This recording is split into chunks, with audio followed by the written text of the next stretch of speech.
So go ahead and start the meeting, Commission President Rocky Smith. All right, we will convene the regular City Commission meeting for March 3rd, 2021. Roll call.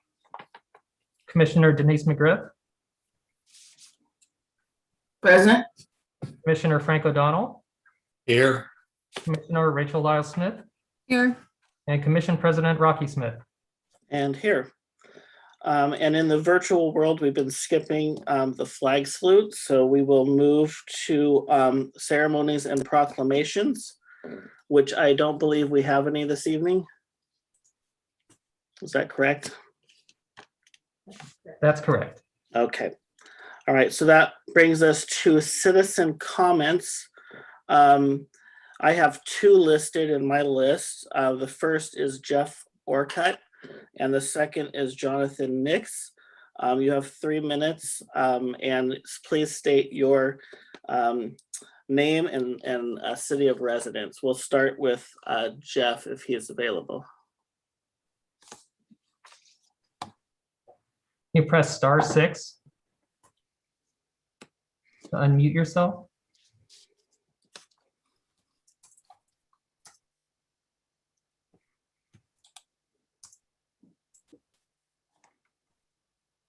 Jeff, are you there?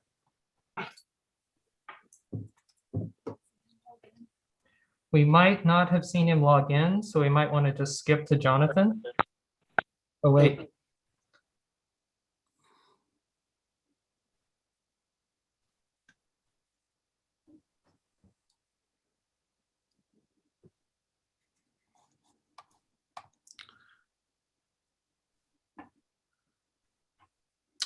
Okay.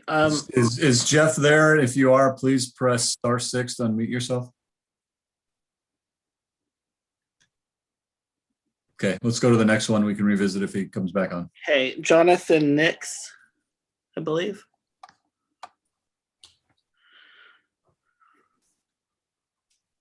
I'm not sure that I've seen him come in either.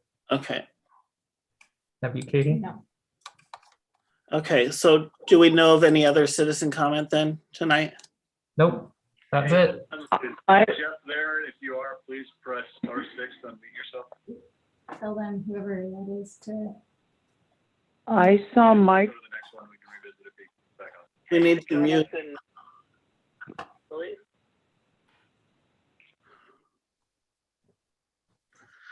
Okay, so I guess we'll move on. If those citizens come in, I guess we can address that at that time. Yeah. All right. There's still someone that needs to mute themselves on the phone. Thank you. All right, so without hearing any other citizen comment right at the moment, we're going to move on to presentations. We have a presentation this evening from Metro on the Metro South Transfer Station. I believe, John, are you going to introduce this? And we have a lot of staff from Metro, and I believe our Councilor Christine Lewis also from Metro here this evening. Right. So yes, Metro is asked to present to us about the Metro South Recycling Transfer Center and how best they intend to comply with the regional needs established by the 2030 Regional Waste Plan. And so, yes, I understand we've got 3 speakers from Metro and there are other staff. So I think they're going to be led by Councilor Christine Lewis. Dan Blue is then going to take over, and Esty Segal is going to take over. And I know Roy Bowers is on the phone. I'm not sure if he's speaking or not, but I didn't recognize other names, but yeah, big group from Metro. So welcome. Thank you, John, and thank you, commissioners, Commission President and commissioners. I am delighted to be here with you virtually tonight to talk about Metro South Transfer Station. Is obviously a huge community asset, and both with people spending a little bit more time at home working on some home improvement projects this past year, but in particular the past couple of weeks of recovery from downed trees and other storm debris. We know what a community asset it is to have Metro South, and we are busier than ever. We've been busy for a long time compared to what the facility was built for. both our little corner of the region has grown in population and need for this service, but the entire region has grown. So we've been embarking on a conversation about what the community need is, the services that are offered, how they're currently on site, and the potential for relocating as we've outgrown or are outgrowing the site. We've discussed this work with you for a while. You may remember we actually had tours in late 2019, not only tours on site, but also discussions following at the end of the Oregon Trail Museum. Commissioner O'Donnell, I remember I was on your tour. We actually spent some time talking about, I believe you identified 6 specific pinch points that you were noting down in great detail. In spring of 2020, we went to C4 Metro Subcommittee and had discussion with Clackamas County leaders. And we've been working closely with the county transportation and development staff. We're honestly engaging community at every turn and wanted to make sure that you knew our up-to-date developments as we discuss what the future is for these services in this part of the region. So with no further ado, I will quit talking and turn it over to the true experts, our project management team of Esty Siegel and Dan Blue, and I will stick around here along with Roy Brower, our director, to field questions once the presentation is done. Thank you. Thank you, Councilor Lewis. Good afternoon, commissioners. My name is Dan Blue. I'm a systems planning manager within Metro, and I'm working on with a couple of teams working on new facility siting projects, notably a potential new facility on the western part of the region, and also the Metro South project that we're here to discuss with you today. As Councilor Lewis mentioned, with me is Esty Siegel, project manager for the South project, and she'll speak with you in just a few minutes. So as you're aware, Metro manages garbage and recycling, the garbage and recycling system for the region. Currently, we have 8 transfer stations operating, and 2 of these stations are publicly owned by Metro, the 2 in red on the screen. Only the publicly owned stations offer a full suite of services, servicing commercial and residential customers with recycling, household hazardous waste, and other amenities. These facilities provide important services to the region, but are definitely showing their age. Next slide, Esty, please.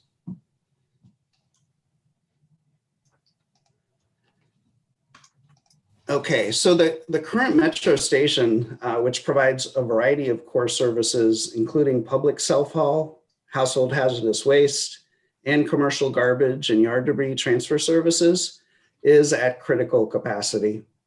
That said, it is a well-loved and popular facility, perhaps because of its convenient location off of I-205 and Highway 213. So the Metro South station serves between 800 and 1,200 self-haul customers a day, and over 250,000 customers overall per year. During the pandemic, we've actually seen a steady and consistent increase in self-haul customers. For example, there was actually a 42% increase in transactions in January 2021 compared to the same time last year. In its current state, the facility is unable to safely and efficiently keep up with the demand in this growing part of the Metro region. Next slide, please.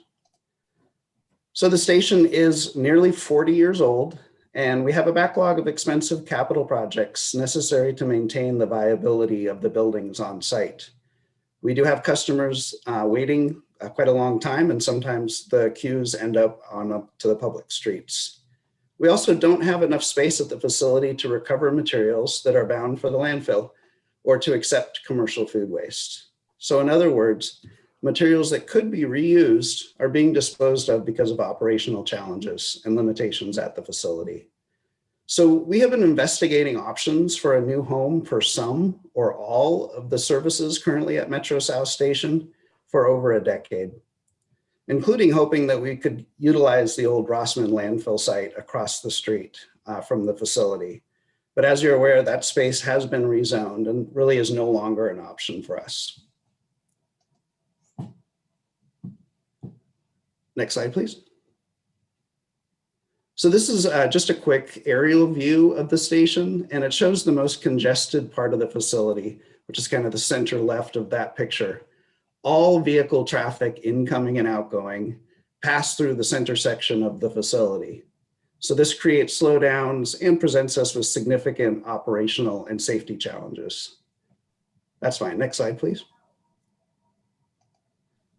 So before I turn it over to Esty, I just want to quickly mention that our facility siting work is guided by the recently adopted 2030 Regional Waste Plan and was created in collaboration with community members. The plan includes things that we are already doing, but also adds new areas of work, particularly around waste reduction, environmental health, racial equity, and providing equitable services to communities in the region. So we would be happy to provide a separate briefing on the regional waste plan if you'd be interested in that. But for now, due to time limitations, I'd be happy to turn it over to Esty. Next slide. Hello, commissioners. Esty Siegel is my name. I'm the project manager for the Metro South New Facility project. Happy to be here.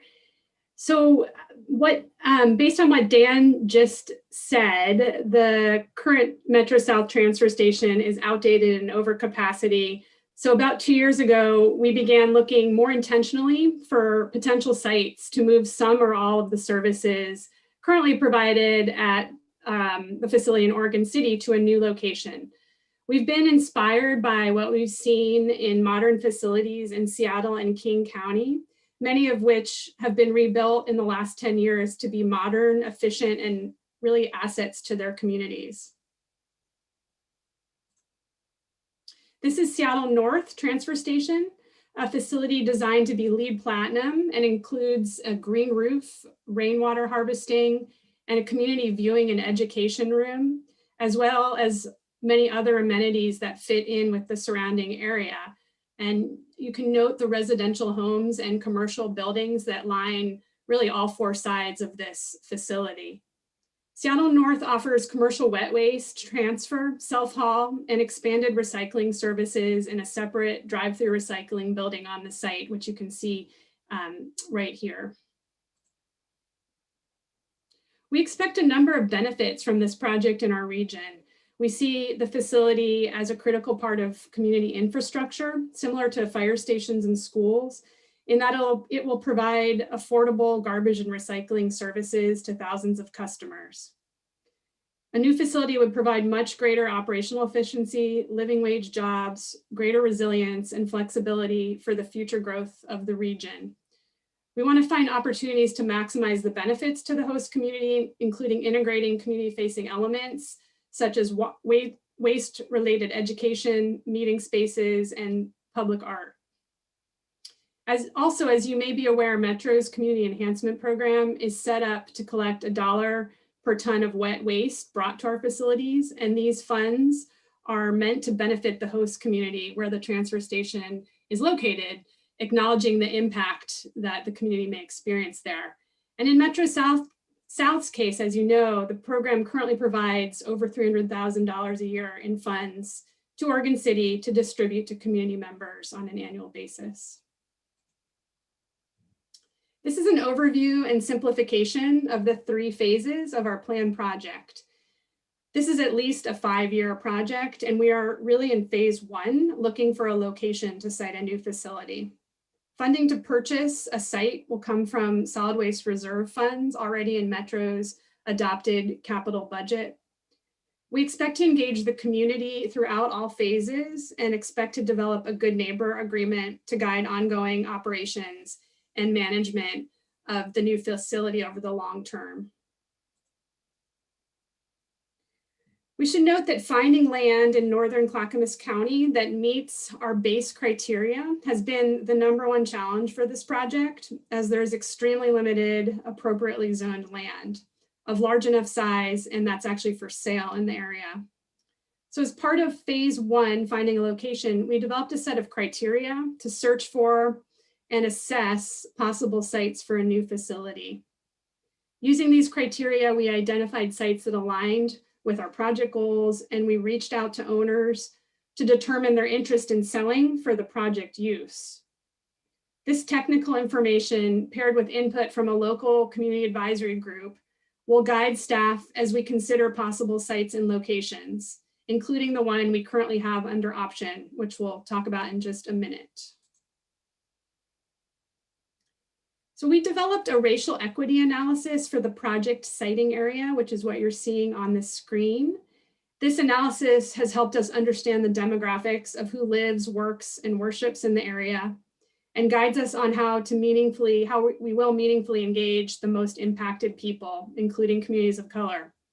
You can see that the siting area established for this site search follows the major transportation corridors and the zoning that allows for the development of a transfer station. So this site, the Jennifer Street site in unincorporated Clackamas County, was one of the highest ranked sites using our project criteria, and where the owner expressed an interest in possibly selling his property for the project use. We began discussing the possibility of an option or a purchase and sale agreement with him in summer 2020. And it ranked number 6 out of over 150 sites that we considered and looked at within the siting area. And this was really due to its size, the zoning, easy access from major highways, and distance from residential areas, to name a few of what we see as its strengths. This map shows the Jennifer Street site in relation to the site search area, the metro boundary, and the Clackamas River. Here's a photo of the Jennifer Street site looking to the northeast and highlights the businesses and landmarks in close proximity. As you can see, there are mostly industrial, warehouse, and manufacturing uses surrounding the site on 3 sides, and the Clackamas River is to the south. Carly Creek sits between the site and the river and is managed by Water Environment Services, who we've spoken to about future potential partnerships if Metro does purchase and develop this site. We've also spoken to Wes about the possibility of partnering with them to process commercial food waste to add to their anaerobic digesters at their Tri-City wastewater treatment plant. Also, we know Veterans Village Transitional Housing Community is just to the east of the site, and we have spoken to staff at the Housing Authority about this community and look forward to talking with residents there in the near future.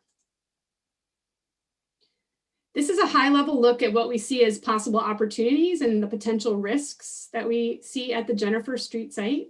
We're attracted, again, by the large size and that it's industrial zoned in an accessible area.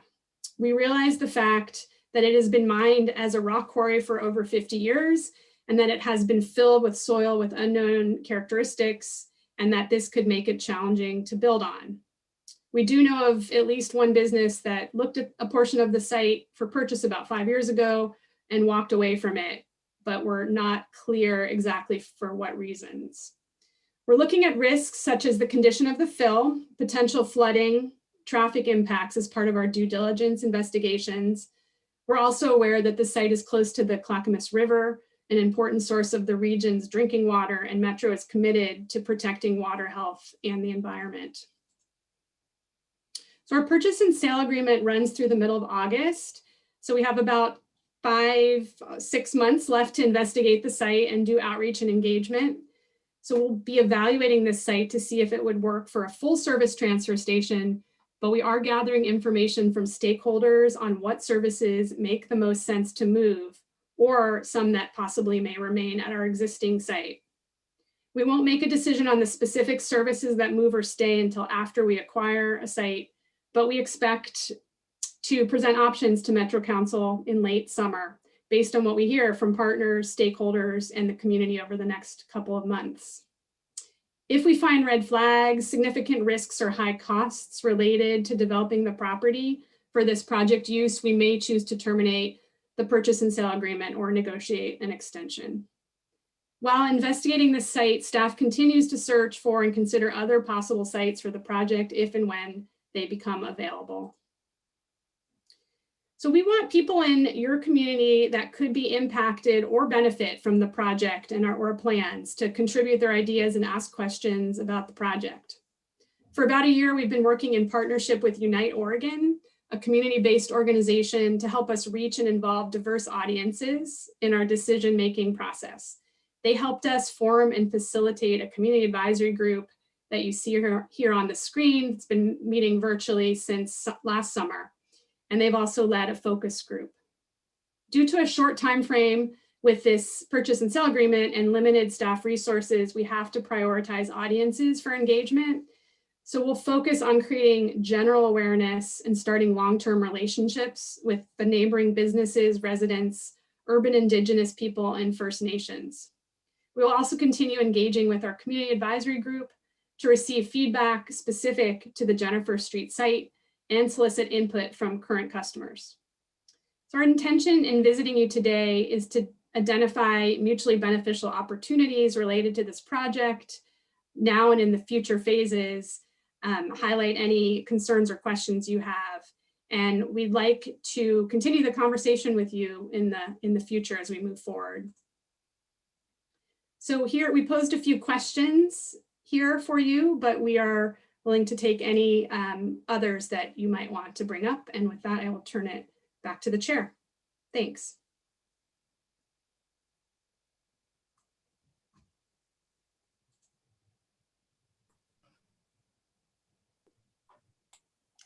I always leave my mic on and I turned it off that time.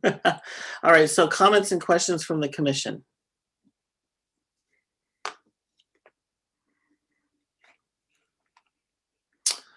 Commissioner McGriff. Yes, hi. As you are aware, the commissioners, I am sitting on the Metro Advisory Committee as a resident of the area, and I have been pretty good about updating you whenever we have a meeting, letting you know what's going on. I think that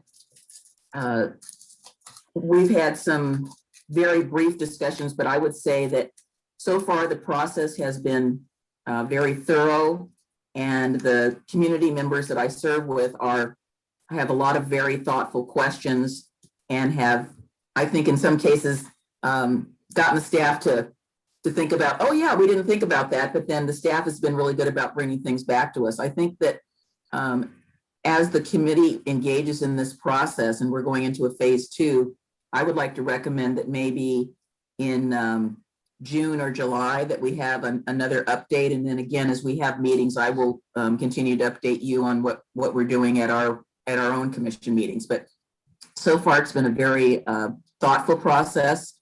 And there's still a lot of questions to be answered.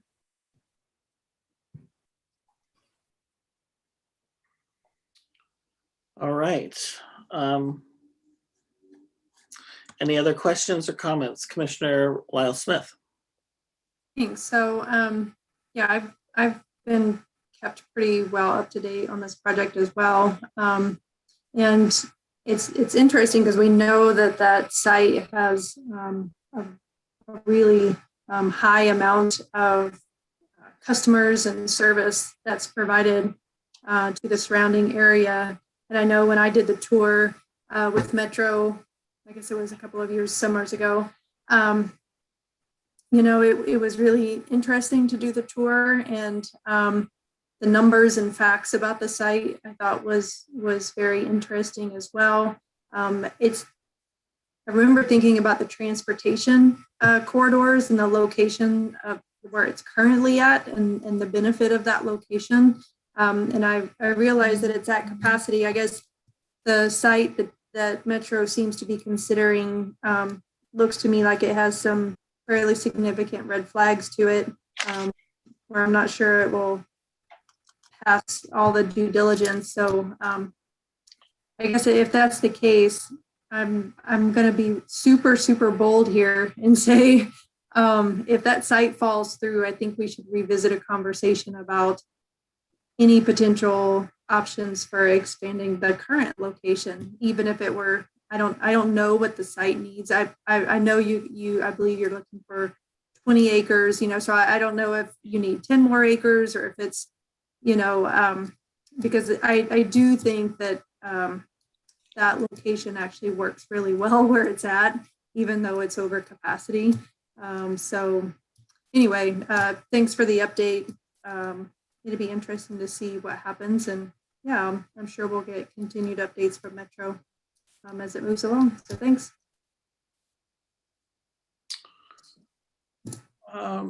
Commissioner O'Donnell, did you have anything or comment, question?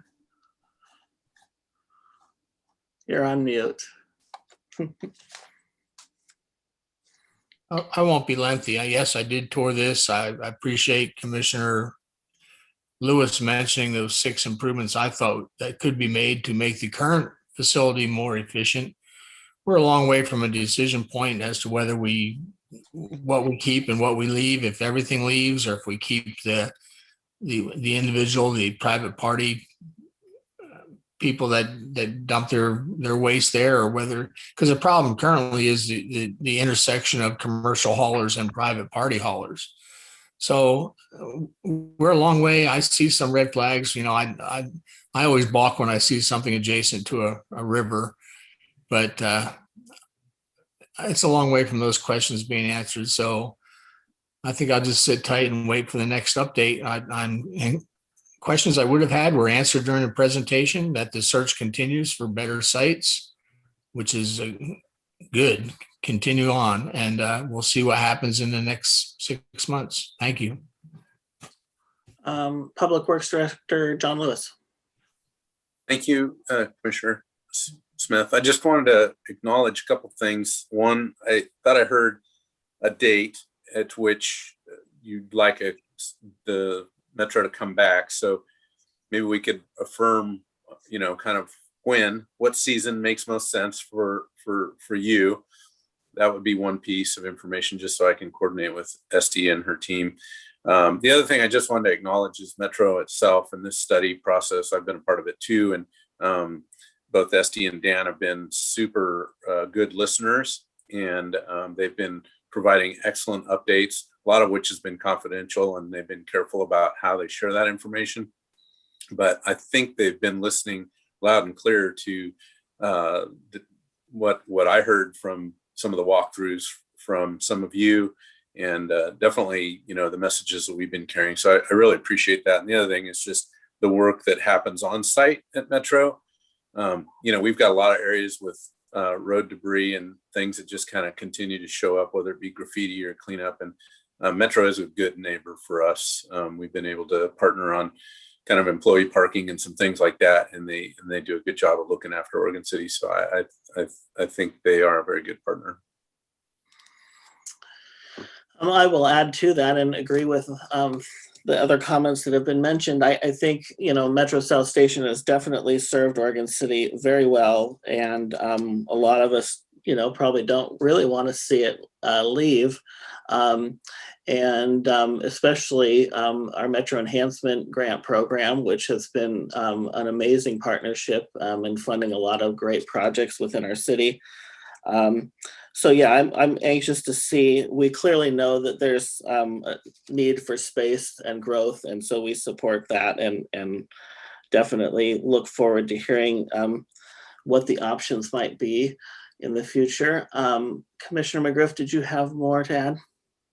I just wanted to add one more thing, that one of the considerations that the advisory committee has recommended to the staff that SD did mention was looking at a possible split of facilities, that, for example, the commercial could be one place and the residential and the educational component could possibly stay in Oregon City. So I appreciate the staff being able to keep all these options on the table.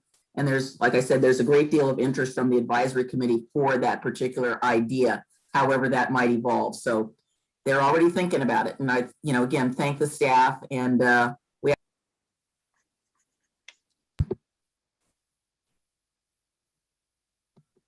Okay, you cut out towards the end there, but I think we got, all right. I just said that we have a meeting coming up. Our advisory committee has a meeting coming up in the next week, I believe. Okay. All right, any other questions for Metro staff or our counselor? All right. Thank you so much. We'll be back this summer, it sounds like, and you know how to reach me in the meantime. Great, thank you so much. Thank you all. Thank you. All right, that brings us to the adoption of the agenda for this evening. Does anyone have any? Commissioner Smith, were you going to check to see if those citizens were back on I haven't, but I don't know. Do we know that? No, nobody has come in yet. Okay. Okay, well, never mind then. Yeah, Thanks. let us know. All right, so the adoption of the agenda. Any issues with that? This is if we're pulling anything off of consent. Yeah, that too. We can. Yeah, I'd like 7C pulled off. 7C was my item to pull off as well. Okay.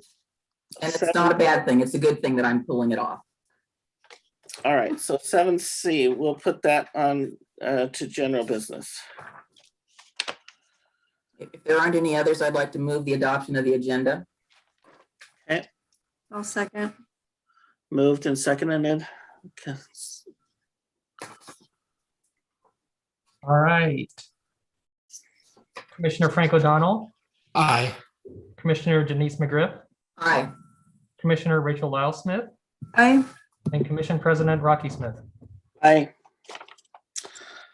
All right. All right, so that brings us to 8 public hearings. 8A.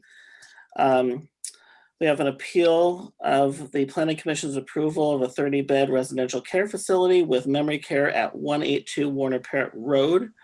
We're going to start with our city attorney, Carrie Richter, who will go over some of the disclosures and the issues, and then we will open the public hearing. Thank you. Can you hear me? Yes. Okay, this is a public hearing on a land use appeal. The City Commission's role is to review the record of the proceeding before the Planning Commission, the notice of appeal, and conduct a public hearing based on evidence already in the record. In making this decision, the Commission must apply the applicable codes and laws and cannot vary from or change those laws or codes. A staff report has been prepared and has been made available to the public 7 days in advance of today. The staff report identifies the approval criteria that apply to the proposal. Staff has analyzed the criteria which are contained in the staff report. The quasi-judicial hearing procedure that the Commission will follow is set out in state law and the Oregon City Municipal Code. Ordinarily, I point to the wall and that tells you what the procedures are, but being that my wall doesn't have the procedures on it, which I suppose I should change, I'm going to tell you what they are. The appellant's testimony is going to go first. So this will be Mr. Yarberry will go first. He will have 10 minutes. Those in favor of the appeal will have 3 minutes for individuals, 5 minutes for recognized neighborhood associations. Then we will hear from the applicant. They will have 10 minutes. Then those who are opposed to the appeal, that means they are in favor of the application, will get 5 minutes for neighborhood associations, 3 minutes for individuals. Then we're going to have the appellant's rebuttal. So Mr. Yarberry will have 5 minutes for rebuttal. And then the applicant, since they bear the burden of proof, they will get the final 5 minutes. The Planning Commission has recommended approval of this application and the matter is now before the City Commission on Appeal. The City Commission's review of this matter is limited. Only those individuals who participated orally or in writing before the Planning Commission may be heard. All of the issues raised have to have been raised in the notice of appeal filed by Mr. Yarberry. And the only evidence that the commission may consider is that presented to the Planning Commission. No new evidence is allowed. And planning staff and I are ready to help advise the commission on what was presented if that question comes up. Anyone wishing to speak in this appeal should have either emailed the city recorder in advance of this hearing or will need to raise their hand when the commission president identifies the appropriate time for their testimony. Any person may submit written material while the public record is open, so long as it does not contain any new evidence. Any written materials received by city staff before the public hearing is closed will be placed in the record. Written materials submitted during the public hearing must be presented to city staff in order to become part of the record. If the city commission makes a decision with which you disagree, any issue you may wish to appeal must have been raised before the planning commission. Without raising the issue on the record with sufficient detail and accompanied by statements or evidence that the city and all parties can respond to the issue, will not be deemed appealable to the city commission, or, well, we're at the city commission, excuse me, will not be deemed appealable to the State Land Use Board of Appeals. In addition, the failure of an applicant to raise constitutional or other issues relating to proposed conditions of approval with sufficient detail to allow the local government or its designee to respond to the issue precludes an action for damages in circuit court. Members of the city commission that are going to consider this matter need to be unbiased and not have a conflict of interest. So I'm going to ask the commissioners if they believe they are biased or whether they have any potential conflicts such as family, financial, or business relationships with any of the applicants or with respect to the property or proposal in question. Have any commissioners discussed the application in question with any of the parties or have independent knowledge of relevant facts such as a visit to the site in question? I will start with that. I have no bias on this issue. I have not spoken to anyone about this issue. I do drive by it frequently, the site. Any other commissioners that have issues to disclose? Commissioner O'Donnell would make the same statement that Commissioner Rocky Smith just made. I'm neutral in the matter. I will go ahead and say that I am very familiar with the site because I drive by it on a very regular basis. I am also acquainted with Ms. Donovan, but we have not discussed this particular issue. Our relationship is outside of this. I have no conflicts of interest. I have no financial interest in this, and I have not spoken with the applicant, the appellant, or anyone that's involved in this case other than our meeting that we had when we considered the granting the appeal. All right. And I as well do not have any conflict of interest. I did do a drive-by to confirm that the place that I was thinking about was indeed the place that we're talking about, and just to look at the property. And but I don't have any conflicts of interest and have not discussed this case with anyone who will be involved or at all. Okay, thank you. Does anyone in attendance in this hearing wish to question any of the commissioners about these disclosures?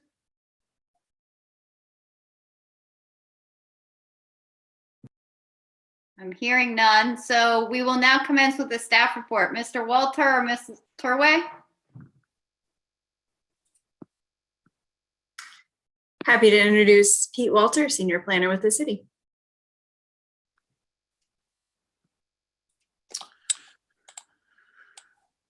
Good evening, commissioners, and thank you. So this is file AP 2101. The procedures that were discussed by the city attorney are listed here, so I won't go back over those. The review is on the record, and you've heard the discussion from the city attorney regarding that.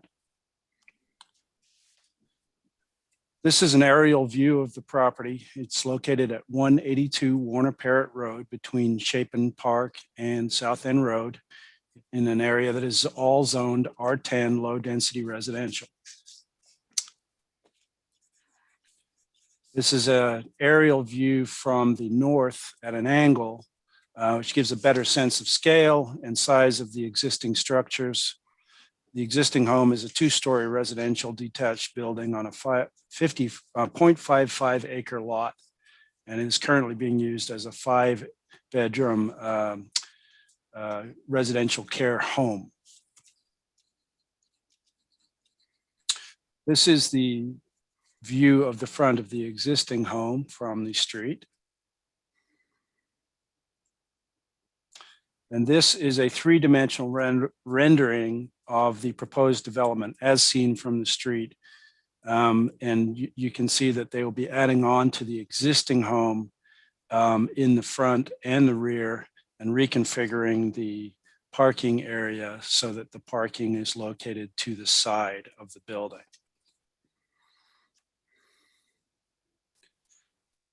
The proposal approved by the Planning Commission on January 11th consists of conversion and expansion of the existing 2-story, 5-room adult care home into a 30-bed residential care and memory care facility for the elderly to 17,200 square feet on both floors, with a circular 2-way driveway for 8 parking spaces, including 1 loading space, a refuse and recycling enclosure, and upgraded landscaping with pedestrian amenity area at the front of the property. The applicant applied for a modification to a site plan and design review standard, OCMC 1762-055D, siting of structures. This standard requires that 60% of the site frontage width for an institutional building must be occupied by buildings placed within 5 feet of the property line. This modification was approved by the Planning Commission. So the yellow shaded area on the drawing indicates the minimum area that would be required to meet the code. And this would have had the effect of displacing additional on-site parking, reducing the building in terms of its extension towards the street, which is a site plan and design review requirement, and altering the circulation pattern. So the modification was approved.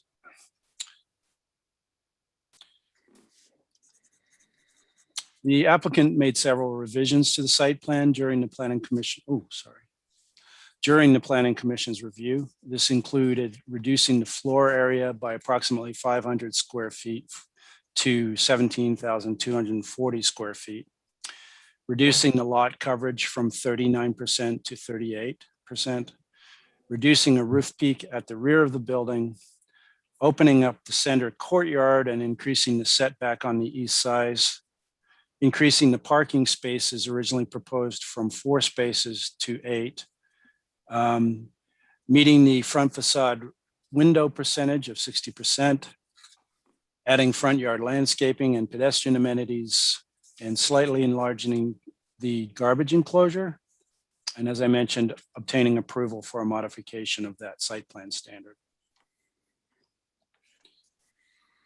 The front facade of the building complies with all the commercial and institutional design standards for window percentage, main entrances, and pedestrian amenities in the front setback. This is the west elevation or left side of the proposal. This is the east elevation or right side of the proposal. And this is the rear elevation of the proposal. The landscaping plan includes large trees surrounding the property at approximately 35-foot intervals, which are interspersed with smaller screening trees and shrubs. The applicant has indicated that they will work with the adjacent property owner to the east to assure that a large existing tree that grows on their property would not be affected by construction. And this is also a condition of approval.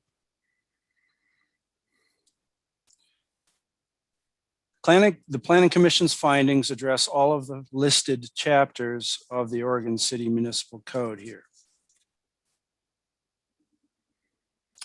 Now we get to the appeal issues. The appellant, Jerry Yarberry, cited the listed issues as a basis of appeal. We'll address each of these in turn. Appeal issue number 1 concerns the compatibility of a commercial building within a single family neighborhood and impacts to the use of adjacent properties. The proposed structure complies with the dimensional standards of the R10 zone for rear and side setbacks, lot coverage, and height limits. It also complies with the site plan and design review standards for an institutional building, and that includes siting the building closer to the street, breaking up the massing, using approved building elements and materials, the number and location of parking spaces, the percentage of windows, and landscaping. The appellant has not identified how comparatively reduced setback or what they view as a commercial design would substantially interfere with neighbors' residential use of their property. All of the proposed exterior building materials are widely used and available residential building materials. With respect to building design, the proposed development is consistent with the R10 zone. There are no limits in the size of a single family home that can be built in the R10 zone or the number of residents that may occupy a home subject to zoning and building code limitations. The fact that much of the surrounding housing stock consists of low-rise ranch-style residences does not mean that an owner is precluded from building a two-story modern or other style home in this neighborhood, even at the size proposed. And doing so would be allowed outright without any opportunity for appeal if this were just a single-family residential home. As a result, the Planning Commission found it difficult to see how this 30-bed senior living home design would be any more objectionable than a 17,000 square foot single-family home would be. Issue number 2 raised by the appellant is the lack of capacity to accommodate parking and traffic impacts. The applicant has provided the maximum number of off-street parking spaces for the proposed use, and that is 8. The applicant did not request an adjustment of the maximum parking requirement. And the Planning Commission found that additional off-street parking was not needed to satisfy the approval criteria. The residents of this home will not have vehicles, so the only vehicles using the facility would be staff and visitors. And that parking must be accommodated within the subject property or on the street without blocking the driveways of others. The calculation of available on-street parking did not assume that they would be blocking any driveways. Moreover, this development would not result in any reduction in the amount of available on-street parking, which is available for the use by all of the public. The width of the proposed driveway is very nearly the same as it exists today. Finally, they are increasing their parking to the maximum. Traffic impacts, as far as those go, the application met all of the adopted standards for transportation analysis, including site distance, driveway location and design, and trip generation.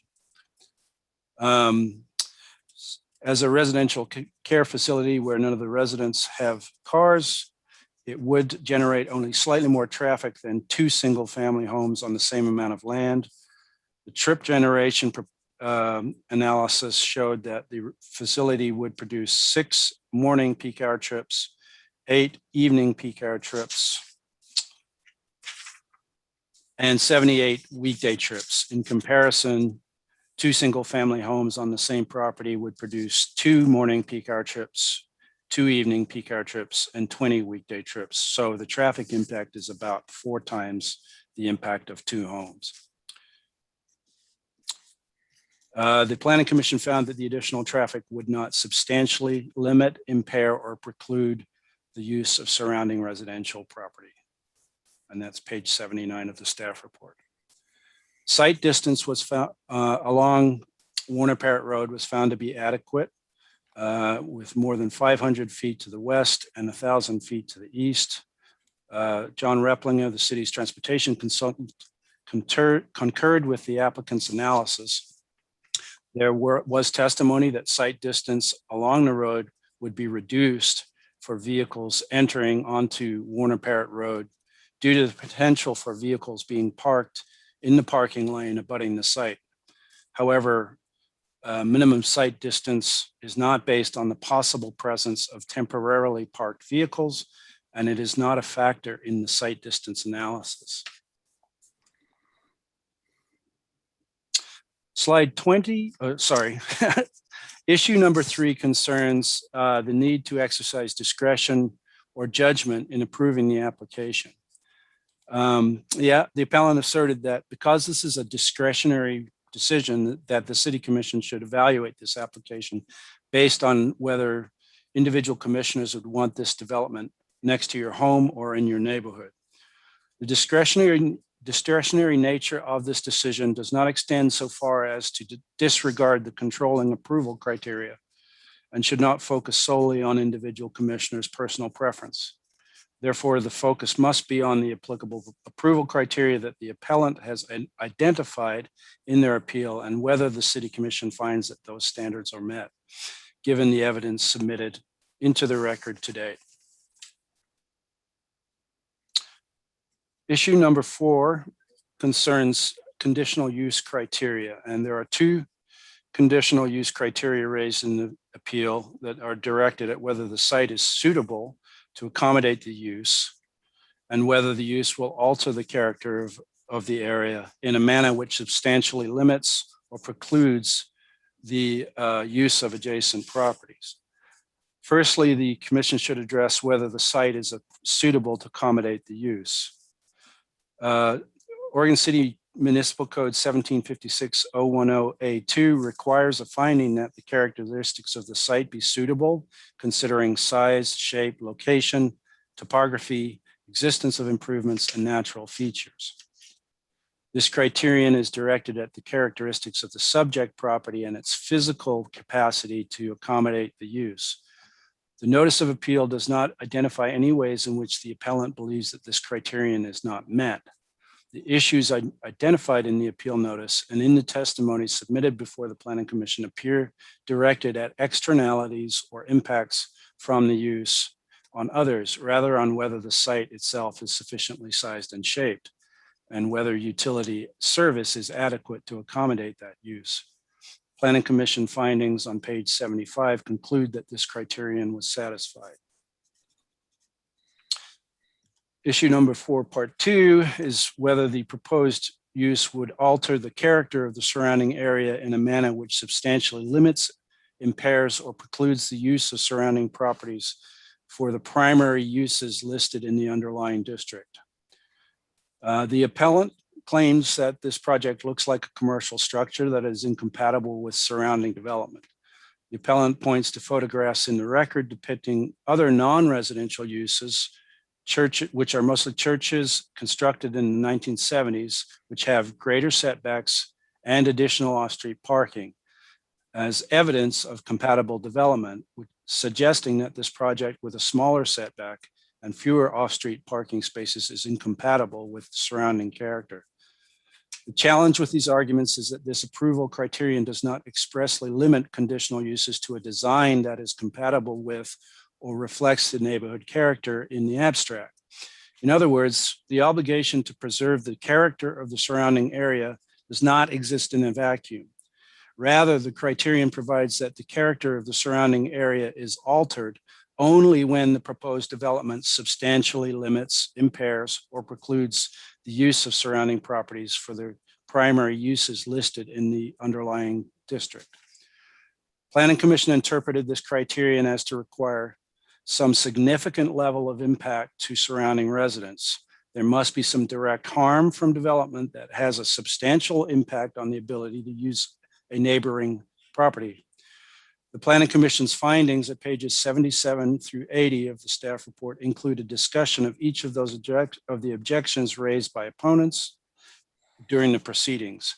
Given this framework, the focus should be on the impacts identified by the appellant and whether they rise to the level of substantially limiting, impairing, or precluding the use of surrounding properties for their primary uses.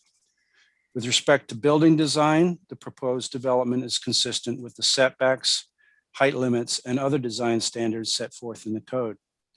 There are no limits in the size of a single-family home, subject to the zoning and building code limitations. As a result, the Planning Commission found it difficult to see how this home design would impact the use of surrounding properties for their primary uses.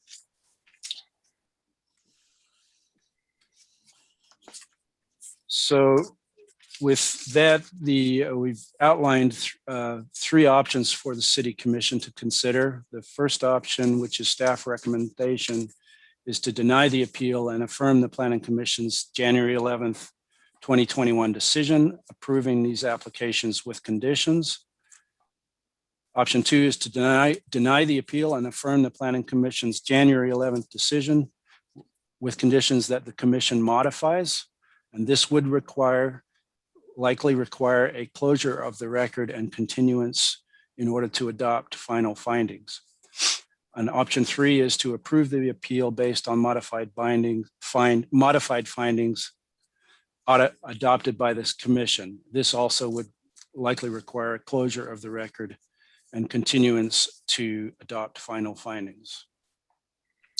Staff's recommendation is option one, deny the appeal and affirm the Planning Commission's decision approving the application with conditions.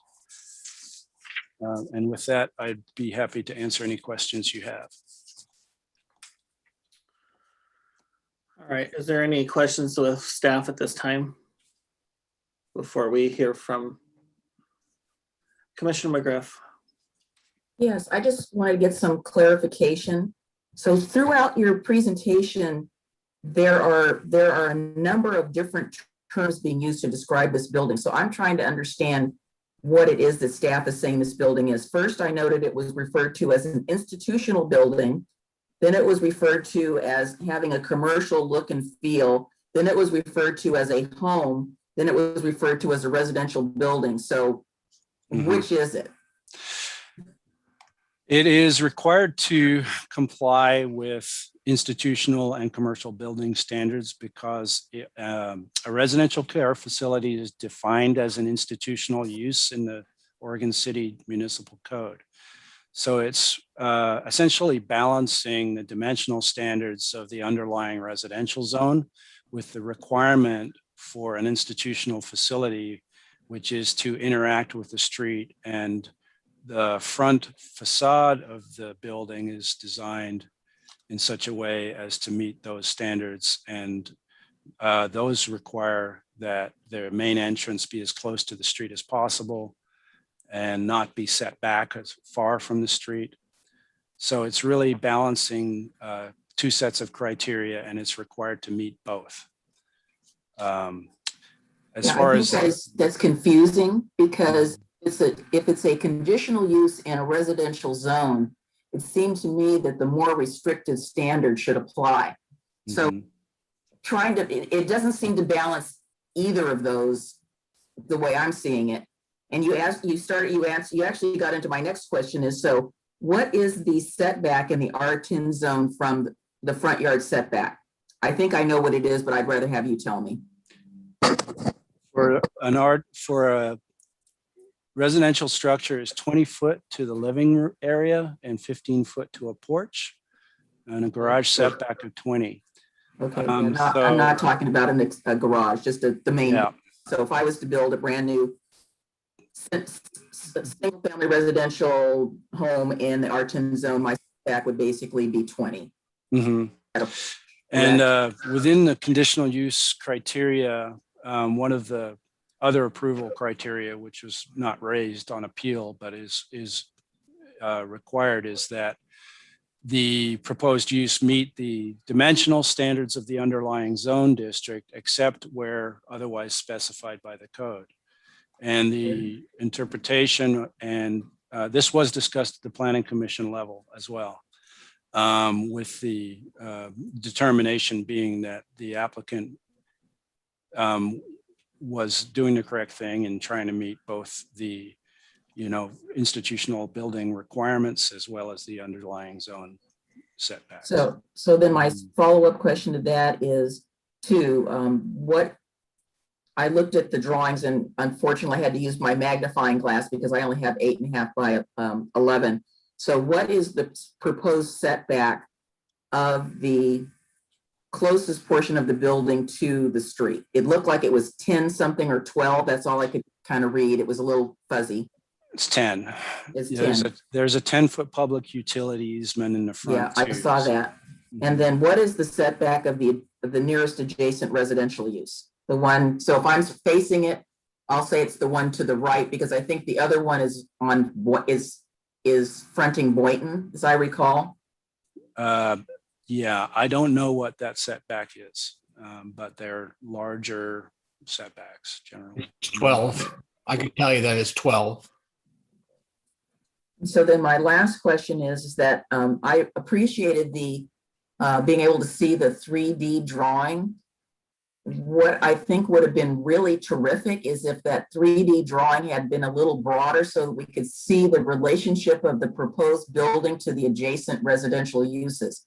It's very hard to hold your drawings up on the street and look at it and try to imagine, here's house A, here's house B, and how does that look in setting? So that would have been very helpful to have. It's very helpful to have in any sort of application like this, because the drawings are basically one-dimensional, and you're trying to understand the context of how the building fits into the area. So seeing it in that 3D was great, but I would have liked to have seen what was on the right and what was on the left. Mm-hmm. It helped, but it still, I was looking at it, down, not facing. So thank you for answering my questions. You're welcome. Commissioner O'Donnell? I'll simply say that I agree with everything Commissioner McGriff just said. I had problems with what I consider to be a floating definition. And sometimes we applied commercial and sometimes we applied residential. And I have a difficulty not considering a facility that can generate potentially $1 million gross income a year is not a commercial facility. So I will say that I watched most of the planning commission meetings and I watched them struggle with setbacks, specifically the front setback. So I'm interested to see what's revealed tonight, and I'll leave it at that for now. Thank you. Okay. Commissioner Lyle Smith. Thank you. So I just have a question about the traffic engineer and the site distance and the parked vehicle statement. And I'm looking at the supplemental staff report, which talks about this. And I just want to make sure I understand. So when the traffic engineer looked at site distance, it says that it's not based on possible presence or temporarily parked vehicles. So does that mean they assume that no vehicles at all are parked on the street when they consider a site distance? No, that's not what they assume. It's from talking to the city's transportation consultant, it is assumed that cars that are parked in the street are temporary, and that people may have to slow down and look out from driveways and that sort of thing, just like an intersection on a busy street with parking on both sides. But according to John Replinger and the traffic engineer, it is not a factor. So I can add to that as well. The See the transportation, confusion on my face. the transportation studies assume you can see between cars, through windows of cars, that cars won't be there. In this case, we had an application who has this maximum, who's at the maximum level of parking that we will allow. And so in addition, you would presume that there may not be in the right of way. But essentially, if you were to account that on-street parking is a solid block, basically every driveway would be problematic in every situation across the region, right? Because it assumes that you want to nose out a little bit to see which is a safer condition for traffic, because you're slowly entering the roadway as well. Okay, I guess I'm thinking and John Lewis, who's on this call, will remember this, when the intersection at McCord and Center Point Road, where all of a sudden there was cars that could park there, and all of a sudden you couldn't see. And so I'm thinking about when I pulled up to that stop sign and parking was allowed. And so I'm just trying to understand this whole thing of sight distance. And I do know that cars parked, on the side of the road could potentially really be a hazard. And so that's why I'm trying to understand how this is. And I believe, Mr. Lewis will confirm, we ended up going in and putting in no parking signs there at that intersection because it was dangerous. So I guess how does, if this turned out to be where folks complain like they did about that change in the parking, or there seemed to be an issue, we seem to remedy that. Is there a way to remedy some situation if it deems to come to fruition where this traffic analysis doesn't actually properly show what could happen on the ground like we experienced at that intersection? I would, John, I don't think you can participate since you didn't participate below. I want to make sure that we stick to the evidence in the record. But what Sorry, John, I got him in trouble. I can't say that. I mean, it's the city's right of way. The city has control of the right of way. If you believe that there's a problem and you would like to control a right of way in any manner that you would like to, that's certainly within your purview to do so. I would just add that based on the actual transportation analysis reports section that deals with sight distance, they analyzed the sight distance based on the posted speed limit, which they used 30 miles per hour, but it is actually also a school zone with a lower limit. And they said that a minimum sight distance of 390 feet was the minimum required. And to the west, they showed 528 feet. And to the east, they analyzed 1,056 feet based on AASHTO recommended standards.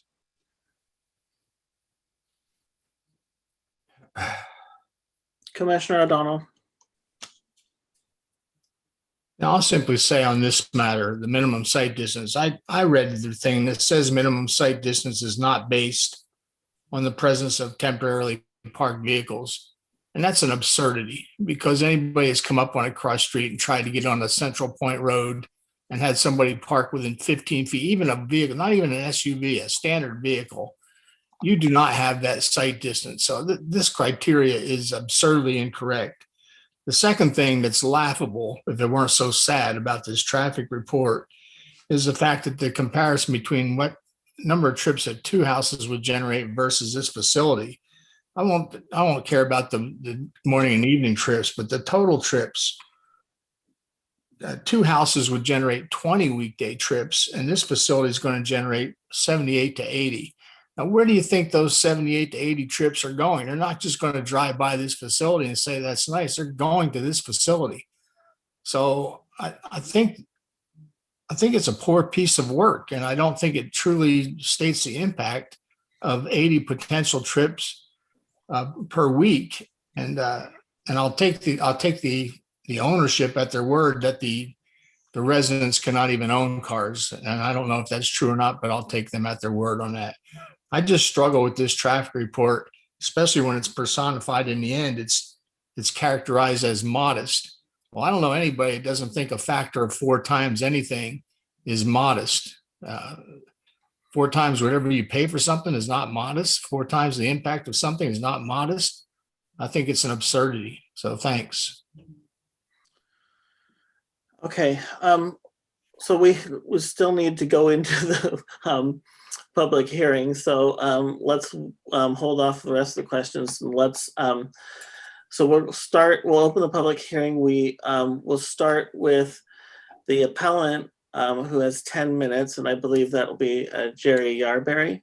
And there is on the screen, if you're able to see, hopefully, there is a clock set up in one of the windows there, so that'll give you an idea of your time. Jerry, are you there? Yes, I am. Okay, go ahead, please. Well, first of all, I was under the impression that I had 3 minutes, so we won't be using the full 10. Okay. I have lived in Oregon City for 37 years. I've been a neighbor of this property for that entire time. I also owned and operated a business in Oregon City for a number of years before I retired. The group of neighbors that I represent want to thank the city commissioners for allowing us to present this appeal for the conditional use permit for the 25-bed expansion of this elderly and memory care facility at 182 Warner Parrott Road. Once again, I'm here tonight representing the group of neighbors who would be directly affected by the expansion of this facility. We are not only residents of the neighborhood, but 7 of us live in homes that are adjacent to the proposed project.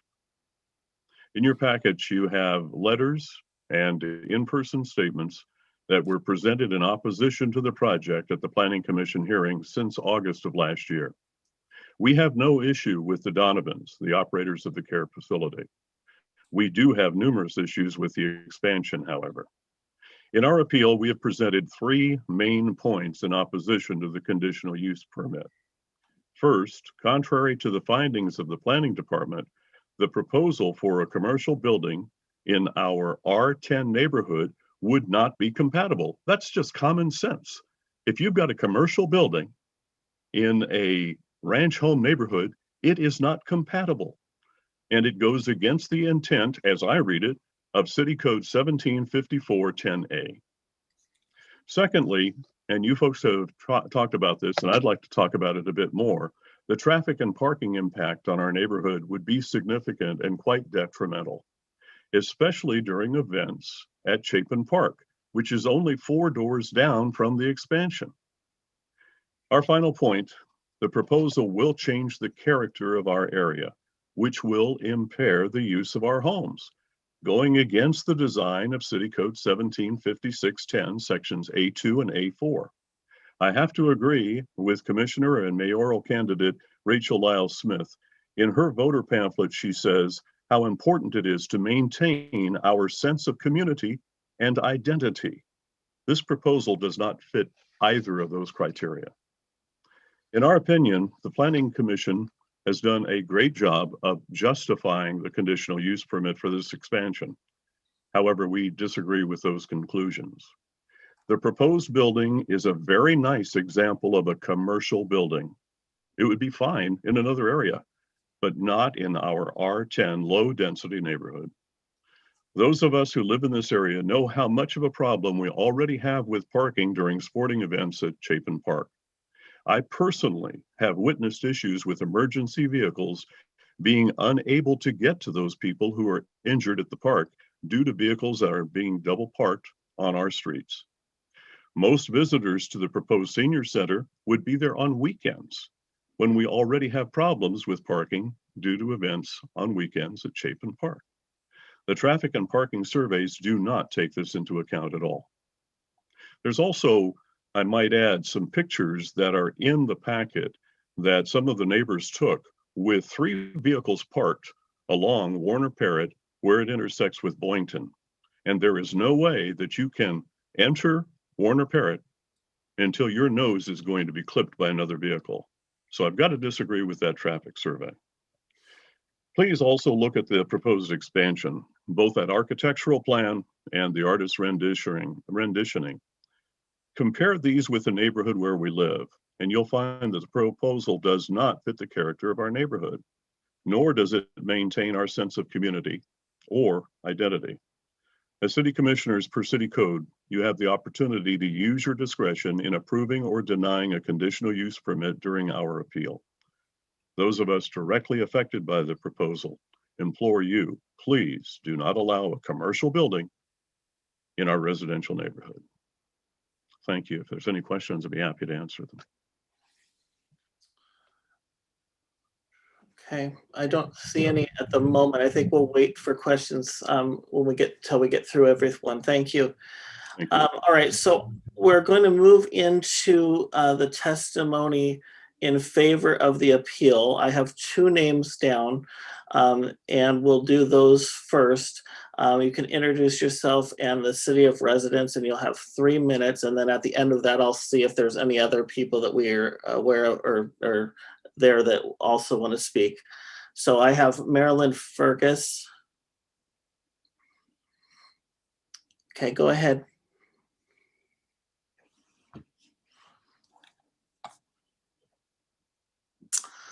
Gotta unmute. We'll start your time again. Okay, Oregon City Municipal Codes. Oh, I am Marilyn Fergus. I live 2 doors to the west. And I will note that in one of the presentations, they misquoted that the house right next door to me, between me and that facility, they said it was on the east of the property. So that was a mistake the Planning Commission made when the Turners lived to the west, not to the east. Oregon City Municipal Code 1756.01A4 says that any change will not alter the character of the surrounding area in a manner substantially limit, impair, or precludes the use. And I'm going to address the impair. In my previous testimonies, I submitted the photos of 2 churches that had front setbacks. If you notice it, when they did the report tonight, they said they based the front setbacks on residential criteria, and on commercial criteria, and the side setbacks on residential. And I don't understand why one can be residential, one can be commercial, and that's already been addressed, I believe, by one of the commissioners.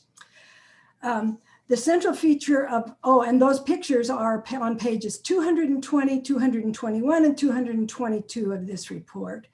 And you can look at those and see that that setback's only 12 feet, whereas ours has to be more than that. The central feature of our neighborhood is Chapin Park, and every day many people walk in front of my house on their way to the park just for exercise. If I am walking in a neighborhood for my health and my peace of mind, and I walk by other properties that are set back 20 feet from the sidewalk, and then I come to a 2-story building set back only 12 feet, it makes me feel like I am walking in a commercially zoned district, such as downtown Oregon City or along Molalla Avenue. That feeling would certainly impair, and that's the word, impair, my peace of mind. This expansion will result in a very large building that needs to be commercial in a commercially zoned neighborhood. We have ample places here in Oregon City along Molalla Avenue and on Warner Milne where these could be placed. I'm also concerned that by granting this variance, the city will be setting a precedence for more largely commercial buildings in our neighborhood on a street listed in the report on page 101 in the 2nd paragraph from the bottom as a minor arterial. Since this is an R2 zone, not a commercial zone, why were the criteria used for commercial building instead of using all the criteria for an R10 zone? I have one more thing that has nothing to do with this, but I do want to make it in the public record. If the Donovans build the same building and it's approved by the Planning Commission, but they build it in a commercially zoned area, I would hope that the city might mitigate the cost of some of the permits because they've already gone through that process. I know I went over, but I felt that needed to be on the record. Thank you, Marilyn. Next on the list, I have Ingra Rickenbaugh. Commission President Smith, I don't believe we have, they've joined the meeting yet. Okay. So in that case, is there any other testimony in favor of the appeal?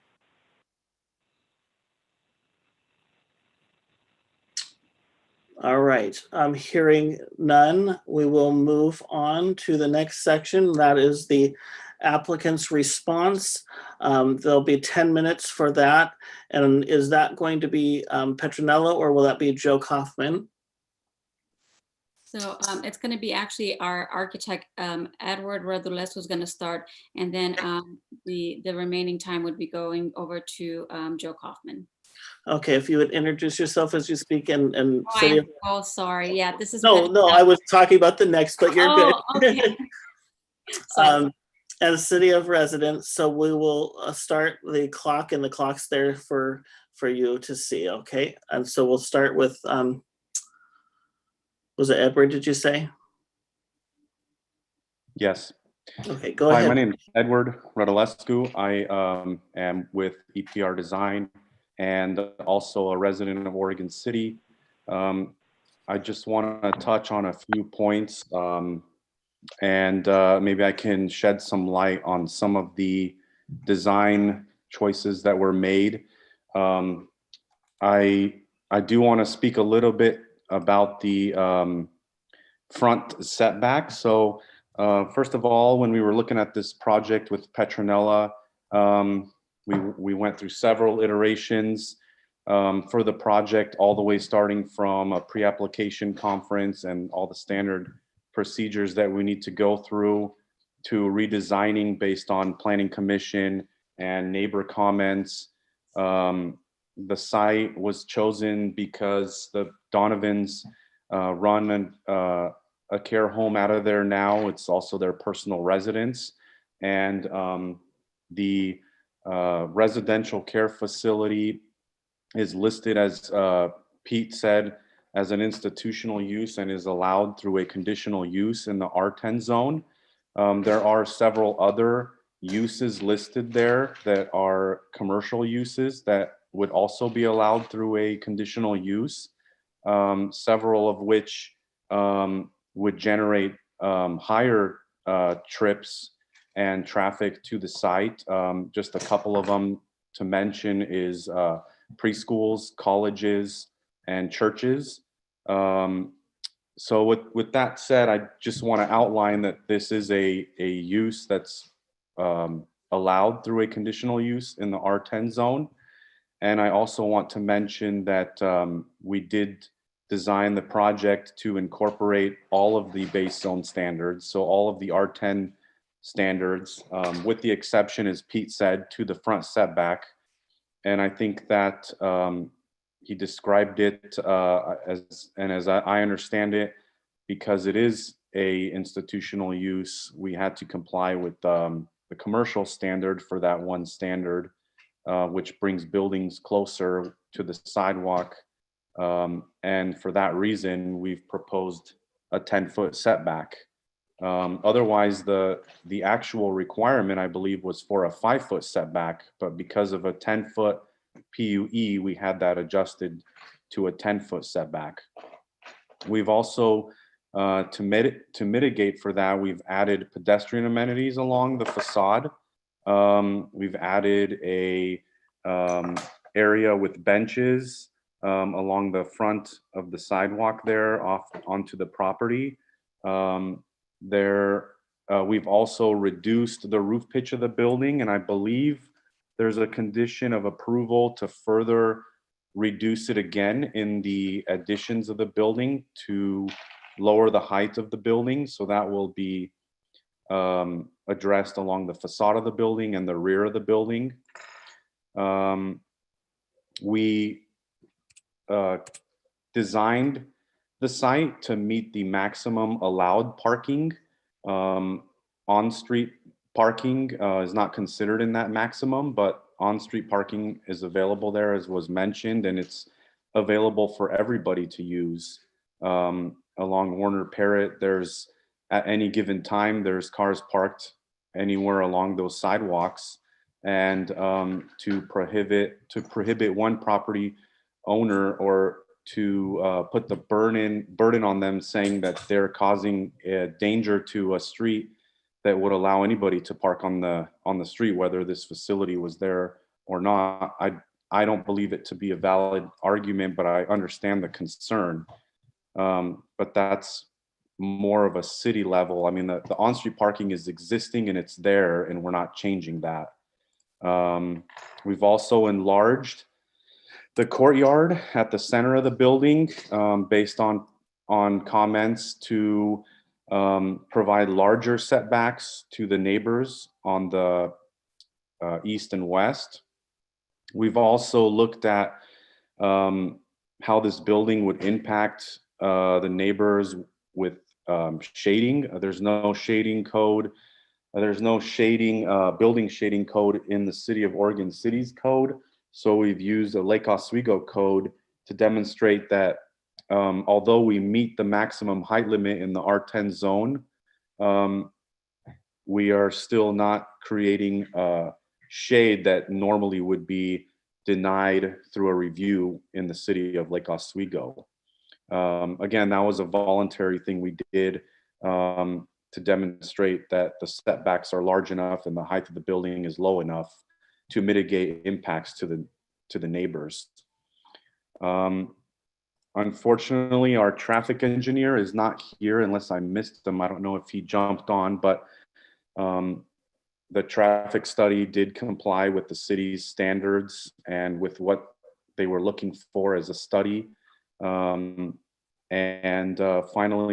I don't want to use up too much time in case Joe has anything to add, but I do want to say that the building is, I believe, a valid and very important asset to a neighborhood like this. I think it is well placed because this is a residential use in nature. Yes, it generates income, but daycares, apartment buildings, townhouses, rental properties, those generate income as well. And those are all fabric of a residential area.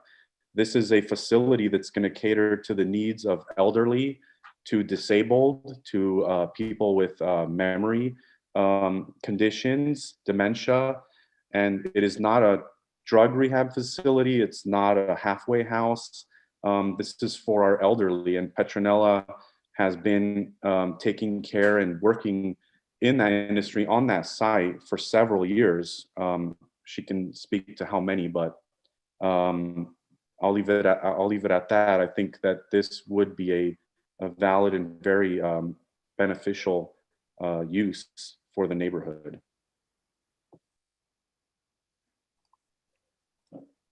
If there's any questions, I can answer them. We'll go on to the finish of the comments first, I think. Okay. If there's any, are you finished with your presentation, or did Joe want to say something? Well, can you hear me? Yes. Very good. This is Joe Kaufman. My office is in Gladstone, Oregon. And I would just add, so Petronella might add some comments as well, that this was a conditional use and no variances were asked for through this planning. That Petronella and her architect have satisfied all the city's requests and have satisfied the code criteria. We would ask the commission to defer to the good work of the planning commission, who's deliberated over this for the better part of a year preceding this appeal. And I guess, you know, the biggest concern that I've heard is an issue with parking and access to the street. And I think Petronella has mentioned that there may be other ways to massage that by agreements with some of the churches in the area that might take some of the parking off the street. So that might be useful in your considerations as well. Petronella, do you have anything you'd like to add? So I just want to thank the City Commission too for giving us the opportunity to say a few words. I also want to say that I've been in Oregon City, my goodness, I graduated from Oregon City High School and been in the community for quite some time. I always say, for the record, I'm always 21, but we have our son next week is going to be 21, and he goes, honey, mom, I don't know what's happening, that, you know, now we're going to be the same age. I go, honey, you're adopted. So let's just go from there. But I just want to say this project for me, this is what I do. We built this care home in 2007, but I've been doing senior housing since 1997. And I love what I do. There's such a need for what I do in this community. I do have a waiting list on this adult care home now. And so I don't know if I can answer any questions about, I think both Eddie and Joe kind of said what we wanted to say as far as the project goes. Okay, thank you. All right. I don't know if we should take questions or should we wait to go through the testimony, or should we take Commissioner McGriff has a question. Is that something we should take right now? It's just a clarification. Are there going to be I didn't opportunities hear to speak correctly. against the appeal? William, It's just it's a clarification. Okay, go ahead, Commissioner McGriff. Yes, sorry. Mr. Kaufman, I missed what your relationship is to this project. I apologize if you said it. I think I missed it. You know, Commissioner, I think I probably overlooked that, so excuse me. I'm a lawyer and I represent Petronella. Thank you. Yes, thanks for pointing that out. Sorry about that. All right, thank you. And we are going to now start with the testimony of those opposed to the appeal. And I believe I have William Gifford on the list, and I know that he's here. William? Yeah, You'll have I am 3 here. minutes. Thank you very much. My name is William Gifford, and I live in Oregon City, and I am speaking against this appeal for some fairly straightforward reasons. I think that you have seen my written testimony, but let me amplify that a bit, because tonight it made clear to me that the arguments for the appeal are in two camps. One is that they contend that the appellant contends that this project somehow violates city code. First of all, it doesn't, and the city commission and the planning commission has verified that. If you don't like the code, change the code. Don't move the goalposts on the applicant. The second camp of arguments is the subjective discretionary impact, and I would contend that yes, this project will impact the property values. I think it will increase the property values. I think it will increase the charm of that area, which right now, as far as I'm concerned, this looks like an alley. To be able to have that that neighborly facility of caring for our elderly is a worthwhile addition to that neighborhood. I think that it's been demonstrated that this community, this city, needs such a facility. As with an aging population, we're going to need more and more of them. I can't think of a better place for that facility. I don't want it along busy streets. I like the fact that it's nestled into a neighborhood. All the discussion about whether it's institutional or commercial. My goodness, there's a gas station and a mini mart right around the corner. There's a school across the street. There's churches. There's other things besides ranch-style houses there. I think that this would be a fine addition to that neighborhood, and I would encourage you to deny the appeal. Thanks for your time. All right. Is there any others that are speaking in opposition to the appeal?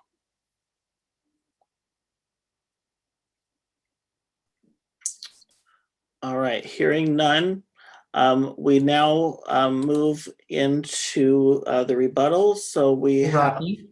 Yes. So Ingra Rickenbach actually joined us while the other presentations were going, if you want to have them provide their public comment at this time. Okay, and so to clarify, that is testimony in favor of the appeal. Be in favor of the appeal, opposed to the application.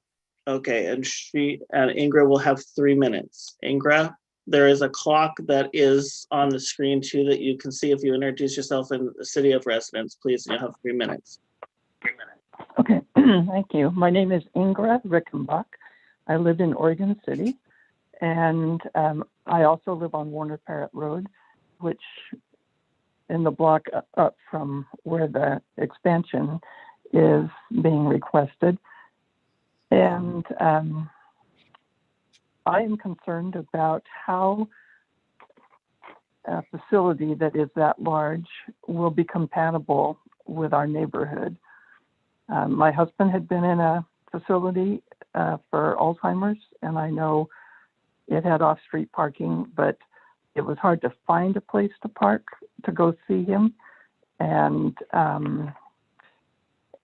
it brings back a lot of bad memories. But anyway, when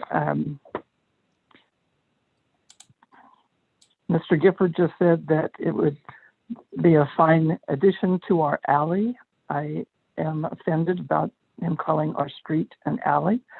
It is a neighborhood, and we have a facility right down South End Road that is built, and it's nice to go by. It's offset from the street. It's not 10 feet from the sidewalk. And I am just concerned. I live 3 houses from the little store on the corner of South End and Warner Parrott.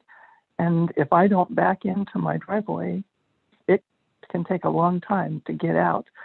And because the traffic is so bad on Warner Parrott, especially close to the flashing light. And I am asking the City Commission to please consider reversing the decision of the Planning Commission, because I feel that it will be a detriment to our neighborhood and the safety thereof. And that's all I have to say. Thank you. Okay, thank you. All right, so we are now back to the appellant's rebuttal. So Jerry, you would have up to 5 minutes for that. Thank you. I think that it has been made perfectly clear that the parking and traffic report that was part of this Planning Commission report really doesn't hold water.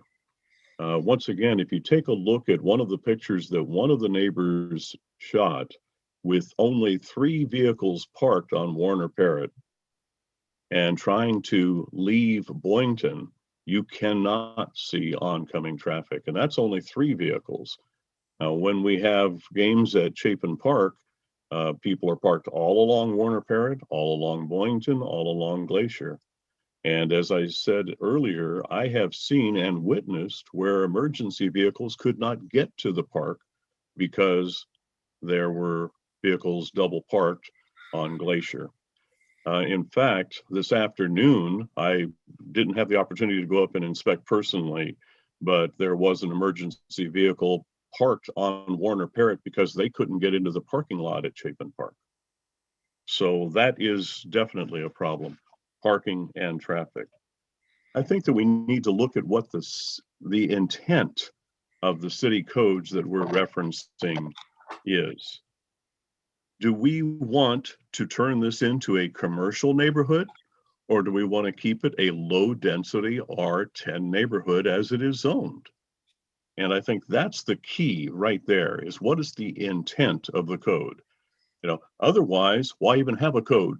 You can just build whatever you want, wherever you want. Well, that's not what we want. What we want is a neighborhood that is single family homes, and that's what we have currently. The building is a beautiful building. Don't get me wrong. The architects did a wonderful job of designing this building, but it is a commercial building, and there's a lot better places in the city that this commercial looking building could be placed. I have to disagree with the comments that it would fit and would be compatible. It is not compatible with the neighborhood. We talk about other facilities in the area. The school, you can't even see. If you don't know that school's there, you can't even see it. The churches, they are so far off the beaten path, and their traffic count is Sundays. It's not 80 trips daily.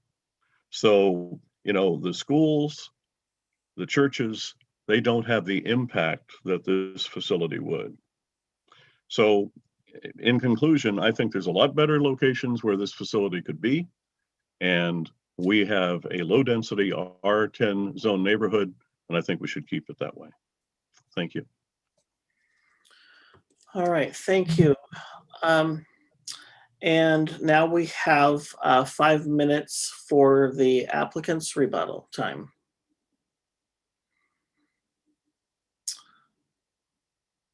So I don't know if there who will be speaking, or if you. This is Joe Kaufman, representing Petronella Donovan. I would just add that what is in front of you and your decision is about a conditional use, which you all know is allowable so long as it meets certain criteria that are satisfied.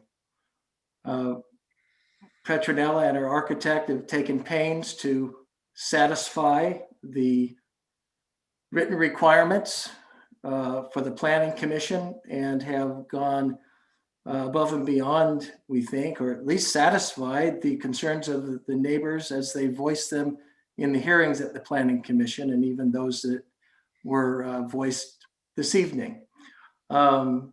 Just want to remind you that these are allowable conditional uses, and we have satisfied the criteria. And certainly you have discretion in interpreting your code, but we would urge you to, again, defer to the Planning Commission and their deliberations and their focus on, what would be necessary to comply with the code as it has been written and adopted by Oregon City.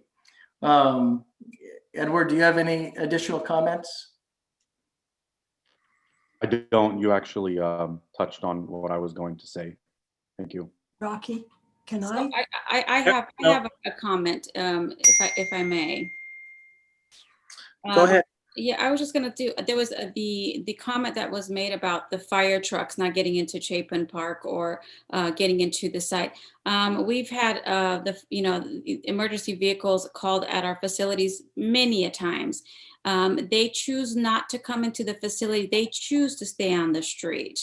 So that's one of the recommendations that they want to do. Not that there's no space. They choose to be on the streets. Even at Chapin Park, even when they're called to our facility. That was one of the comment that I wanted to make. And also I wanted just to remind everyone that around the corner, literally, there's a memory care there that actually is larger than ours as far as room, and actually they're looking to expand. And that's literally around the corner, on South End Road, also a care facility.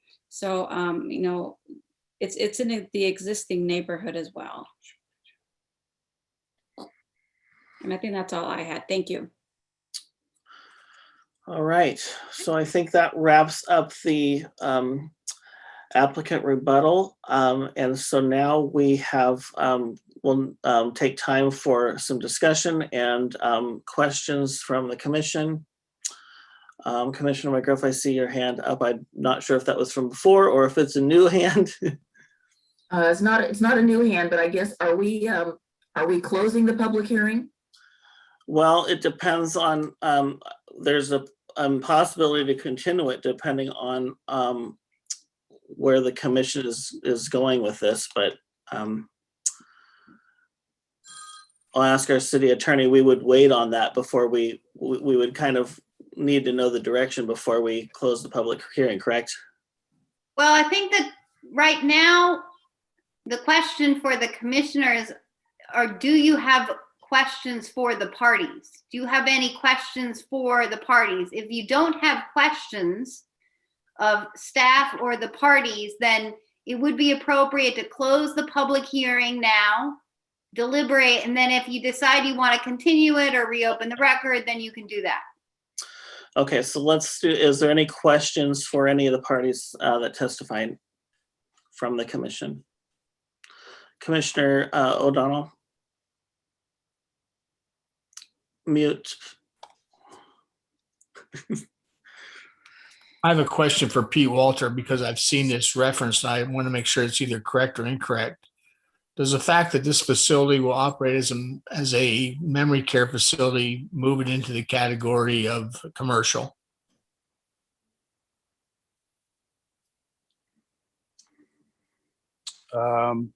I don't know the answer to that. I think there's a lot of different uses that generate income for their owners. But I believe that we based, and that potentially could also be a conditional use, and the whole purpose of the public hearing before the Planning Commission is to evaluate this as a discretionary use. So I think it's important to look at the proposed impact of this as a residential facility, a care facility, which has 30 residents and staff. And then we did evaluate the exterior building materials. There are composite shingles on the roof proposed and hardy plank siding, what I perceive to be vinyl windows, which are very standard on residential. So I really think, it is a large building, but it is meeting the dimensional standards of a residential zone. It's 10 feet closer to the street than a residential use is permitted. And the reason for that is because we have a standard for an institutional building that requires that. And that was the stricter of the standards that we applied in that situation. And that's how we evaluated the facility at 950 South End Road as well. Although they did get a variance from the Planning Commission for a canopy. So there's a little different application there. I can clarify that as well. Our code is quite clear. So when we're talking about commercial, I presume we're talking about what design standards apply. And so our code is okay. No. So The simple question was, does the provision of memory care change the category of the building to commercial? That's the question. The design standards is not the question. The question is, when we move from independent living to memory care, do we change to commercial from non-commercial? For the zoning code purposes, it's based on what the use is, and we don't distinguish between memory care or a normal care facility. The other question is for Petronella. Do you and your significant, do you intend to maintain your residence in this new facility in the future? No. No, you do not. Okay. And I will note that a number of parties made reference to the other care facility around the corner. Yes, it is less imposing because it's more pleasing, more in keeping with the neighborhood because it sits back further and has that, whatever you want to call it, canopy porch or whatever. So it's less imposing. So I'm not sure referring to either that or any of the churches or anything else on these are suitable comparables when we talk about comparing this facility in its new form to those pre-existing ones. So I'll leave it at that for now. Thanks.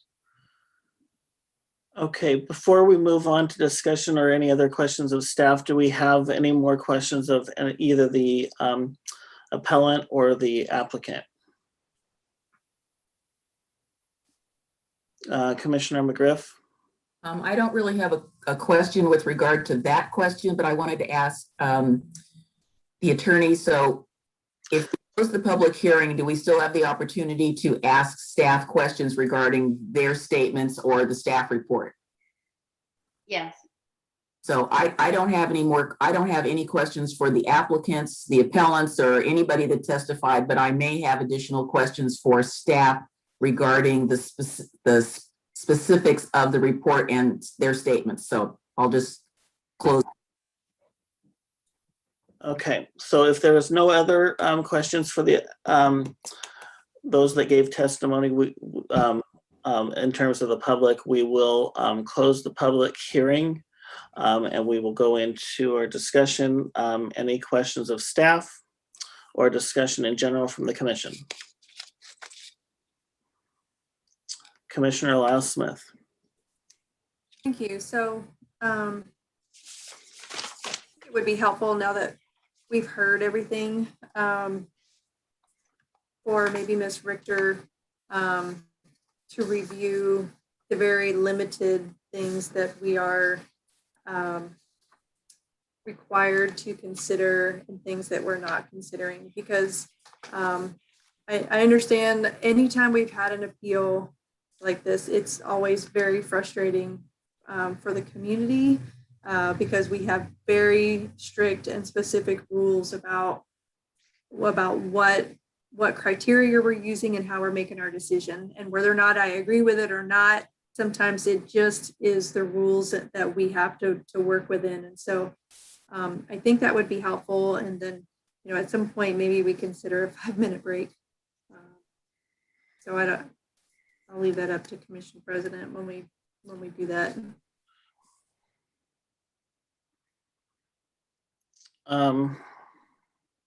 Is that something we want to do now?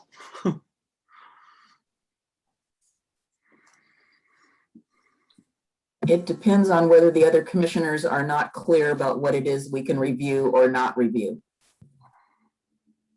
Well, I believe I'm clear, and I was actually going to recite what I would review and not review, and recite the amount of discretion that we're allowed under a type 3 decision. But if the attorney wants to touch those points, I don't need it. If others do what you will. I don't need it, but others may. I think it would be good for the community to actually be reminded of our very limited amount of review. That's what I'm saying. Yeah, so I don't have a problem with it for the public, but I think we could do it super quick. Well, there are essentially 2 criteria that were raised tonight and that were raised in the notice of appeal. And they are both conditional use criteria. They're 1756-010A2 and A4. I can read them to you, but A2 deals with whether the site is suitable for the proposed use. And the way I interpret that criterion as opposed to 4 is that it's whether or not the site can fit the use. Physically, can it fit the use? And considering the size, shape, location, topography, existence of improvements and natural features. So can this physically accommodate this use? And then sub 4 is where I believe most of the testimony was directed today. And it has to do with whether or not the proposed use will alter the character of the surrounding area in a manner which substantially limits, impairs, or precludes the use of surrounding properties for the primary uses listed in the underlying district.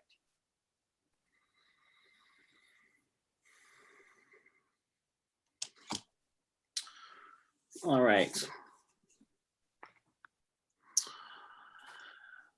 So there was a request to take a 5-minute break. I'm wondering if we want to get into this discussion now, or do we want to take that break and then come back to the discussion?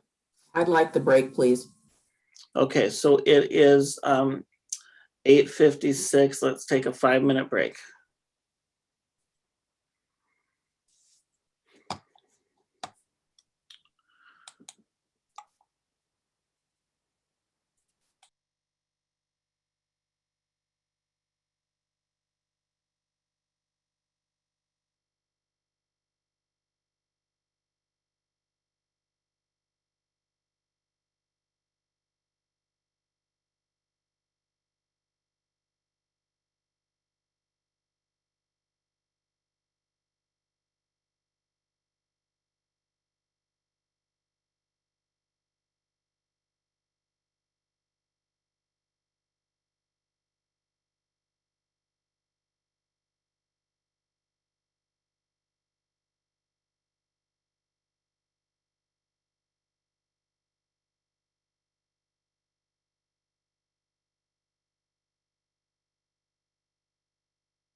Might be just you, Rocky.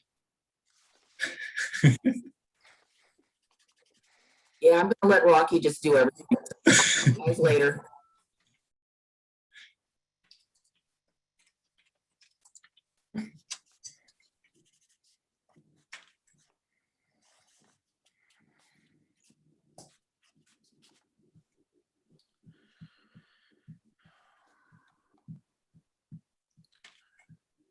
Okay, Frank, are you there?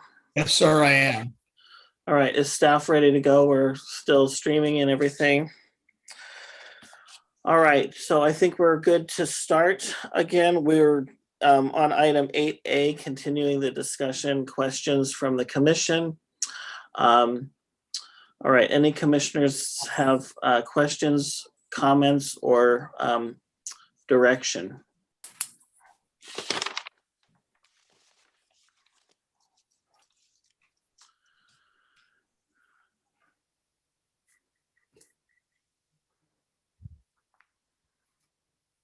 I'm not seeing any yet, so I'll start off just really quick. I mean, I'm really looking at, the two criteria that we talked about before the break. I am having the most issue with the second criteria regarding the parking and the trips, in terms of how that it affects the adjoining properties. And I think Commissioner Lau Smith brought up, a conversation at the beginning of this, which is, the street parking and what is really kind of impairing the connecting properties is the street parking and the ability of the visibility pulling in and out. And, if that is an issue,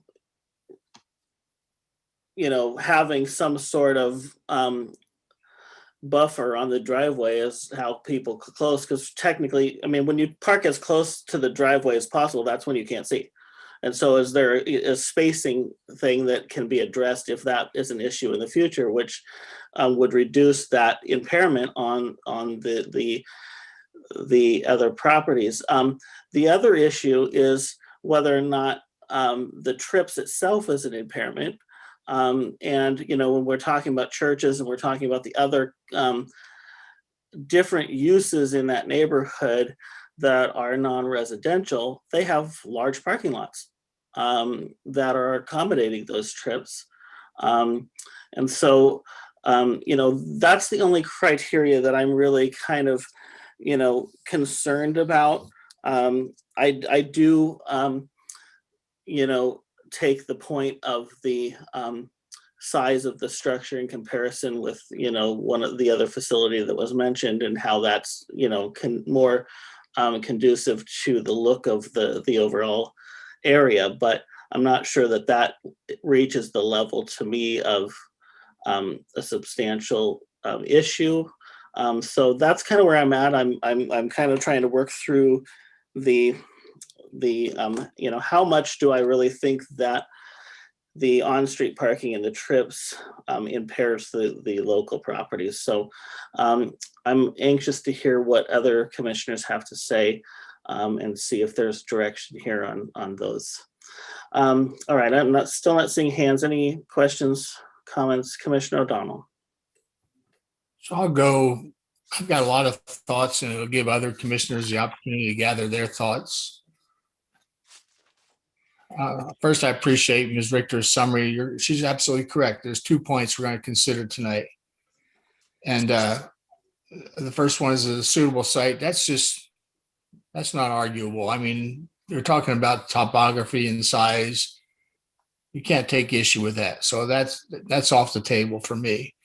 But the second site, the second criteria about altering the character of the area and substantially limit, impair, precludes use of surrounding properties for primary uses listed in the underlying district. And I noted a number of times in the reports, it refers to type 3 decisions involve a high degree of discretion. In fact, 1750-030 in our OCMC municipal code states that the greatest amount of discretion and evaluation of subjective approval standards occurs on these type 3 decisions.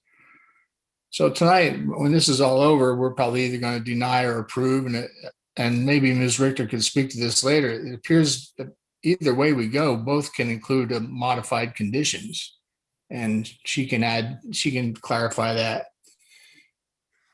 I'm not going to consider the quality of care. I have no questions about the quality of care.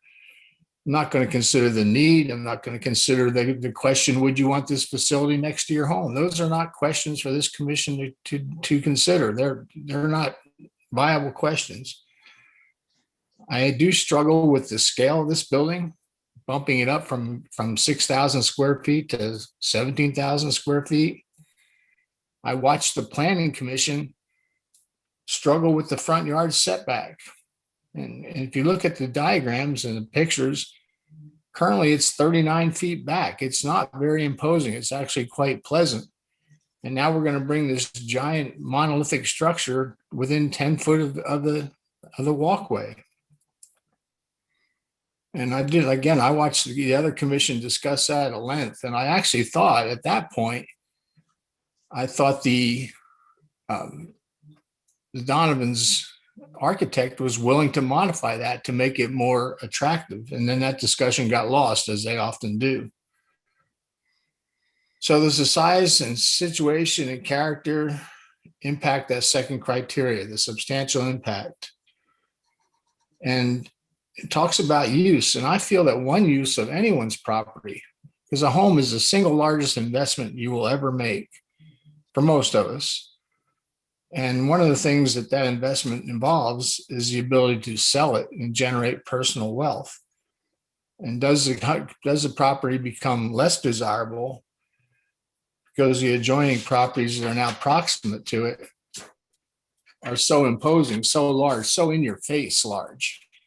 And say what you will, I know the architects made every effort, but in my business career, I've stayed at a lot of hotels and they look just like this. Maybe hotels are trying to look more residential, but it looks just like this.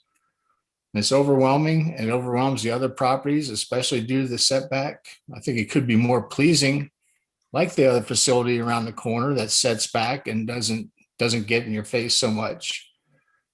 So I do say that, the planning commission can exercise their discretion and the city commission can exercise our discretion.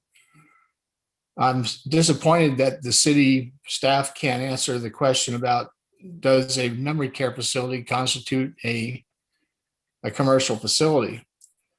On the question of setbacks, if you look at the reports, the front setback is the one that's most troubling. Currently, the building that's operated and lived in by the Donovans is 50 feet back from the front setback, and now it's going to be 10 feet back. That's a huge change. It dwarfs the other houses in the area. The left side is going to go from 40 feet of setback to 12 feet, and the right side is going to go from 25 to 12 feet. The back doesn't concern me so much, although it's currently 78 feet setback, and it's going to go to 21. So this thing, it complies as far as lot coverage. It's within 2% of the maximum allowable. But the concept rendering gives you an idea, if you look at those pictures, of how imposing this structure is to the neighborhood. The other thing I'd say is everything this commission does operates within one of our overall goals, which is livability, neighborhood livability. providing a sense of place and identity for residents and visitors by connecting and maintaining neighborhoods as the basis unit of a community life. Oftentimes the livability, and I think it's goal 3 for us, it gets lost in these discussions, but I think it frames any discussion. It frames this discussion. You know, are we diminishing the livability of the area? I won't buy the comparison to the churches. I won't buy the comparison to the store. I won't, because they're very different animals and they're in a different time and they're so far set back and their traffic is usually, you know, one day per, those are not valid comparables. So I won't buy into that. I guess in the end, you know, does a placement of this monolithic building detract from the value? Now, some people, according to Mr. Gifford, he thinks it's a plus. That's a subjective judgment, and we're each free to make that determination. But in the end, the people that are homeowners have their investment there. This is actually a non-permitted conditional use. I'm looking at some of my notes, excuse me a moment. So basically, I'm here to represent the city, and I've read all the letters and I've listened to the testimony, and some support this, and there's some that feel that this conditional use will substantially impair the character of the existing neighborhood. I kind of feel that it does. I mean, just because of its mass and its size and its proximity to the front property line. That, again, I watched the planning commission just struggle with that and then get lost in the discussion. I think it would be a good neighbor move if the Donovans would consider restructuring that to make it less, and I say in your face because it's right on the sidewalk.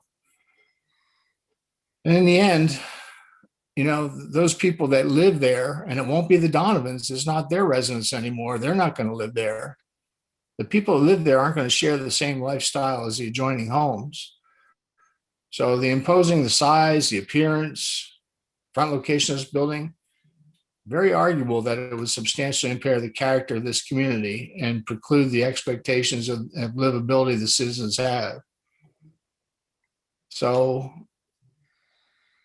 the argument can be made, again, knowing that we have an extensive discretionary authority in this category only. The argument can be made that this plant facility is a violation of Goal 2.4. And whether we propose it or not, does it impair? Impair means weaken or damage something. It's a simple explanation. Does it impair? Does it weaken or damage your joy, your use of your own home? And does it preclude? Does it make it impossible to keep it from happening? So it's a lengthy, wandering dissertation, but there's a lot to consider. And under the second category, we have a lot of discretion as to what we choose to do. And hopefully during that wandering presentation, others had a chance to gather their thoughts. Thanks. All right, Commissioner Lyle Smith.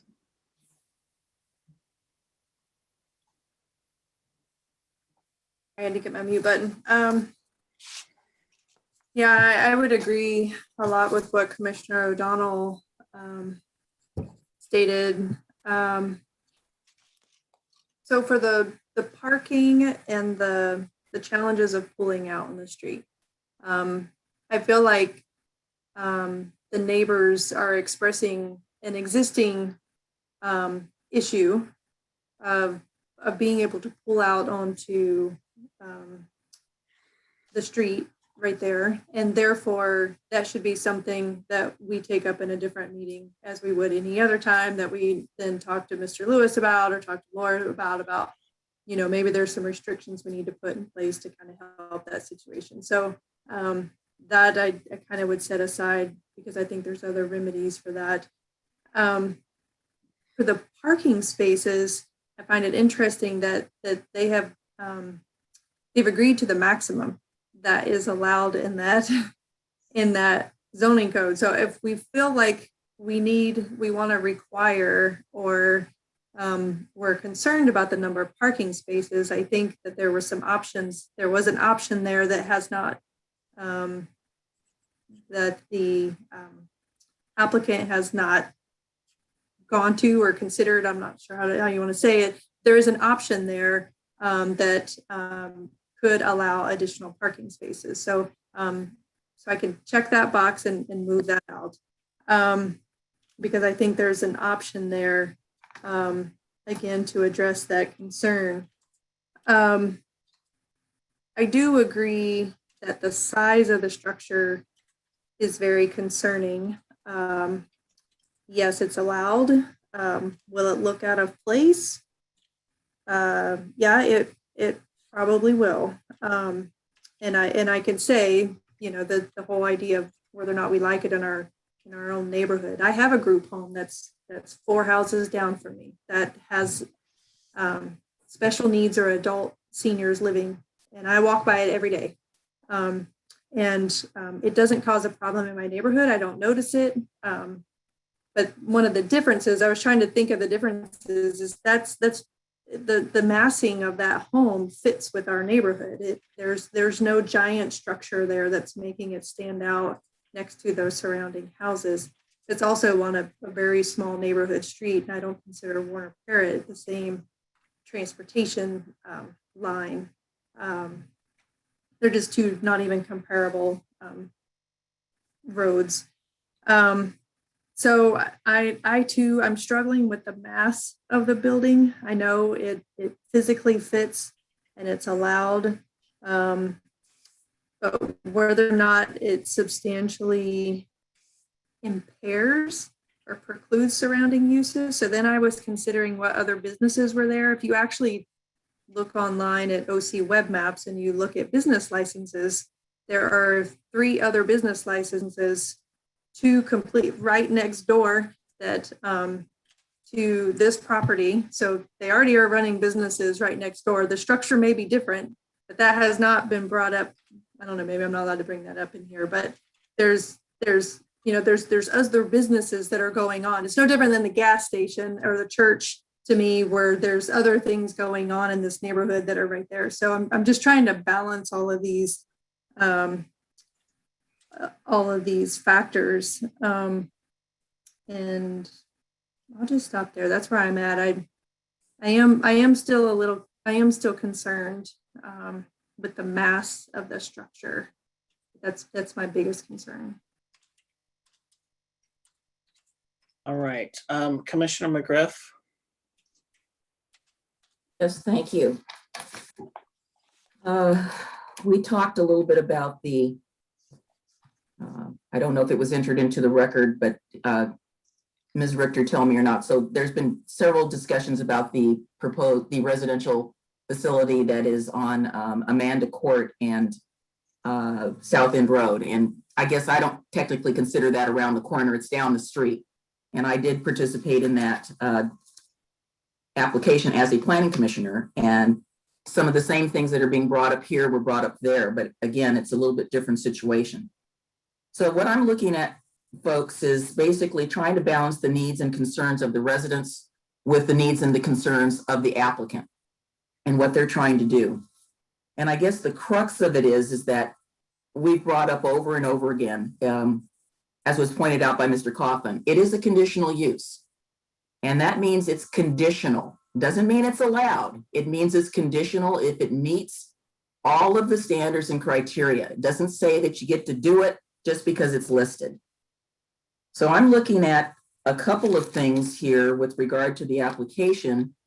And I noted in the report, Mr. Walter emphasized the fact that there were some modifications that were made during the process of the Planning Commission. And one of them was a reduction of 1% in lot coverage. And then I forget what the reduction of the 500 square feet, but you know, that seemed pretty minimal to me, but it was a compromise. So I appreciate that. There probably could have been a little more. So those modifications were really minimal to this application. So if we are, and then you heard my question about institutional versus residential. So if this is a residential occupancy and people are going to be living there, I feel that the residential standard should apply. What I'm concerned about, as are my fellow commissioners, is that we've got an issue of bulk, we've got an issue of scale, and we've got an issue of massing. And those substantially affect the character defining features of a neighborhood. If something is too big or too large or too tall, it kind of throws the whole neighborhood a little bit off kilter. So I'm particularly honing in on criteria number 4. And I don't think that using the institutional standard balances the residential character of the area. And I think that I would want to recommend that that condition be modified. I don't see any problems with the other criteria. Conditional uses, it's meeting the goals and standards of the comp plan. The site is large. Again, it gets back to that, as my fellow commissioners have stated, the imposing nature of the structure. So if I'm applying, in my mind, a residential standard, I think it needs to, a residential use, which is where people are going to be living there, I would like to see the setback increased, because if they're meeting the maximum parking requirement, it seems to me that the loss of some on-site parking would go a long way to minimizing the impact of this facility on the character of the surrounding area. I think this would be a good compromise, and it would go a long way towards helping this particular building fit in to the character. And I look at that very strong. I'm looking at my notes in my papers here.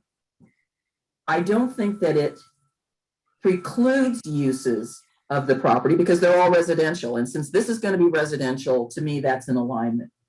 But I do think that the size, the bulk, and the massing of the building set so close to the street does impair and impugn the character of the surrounding area.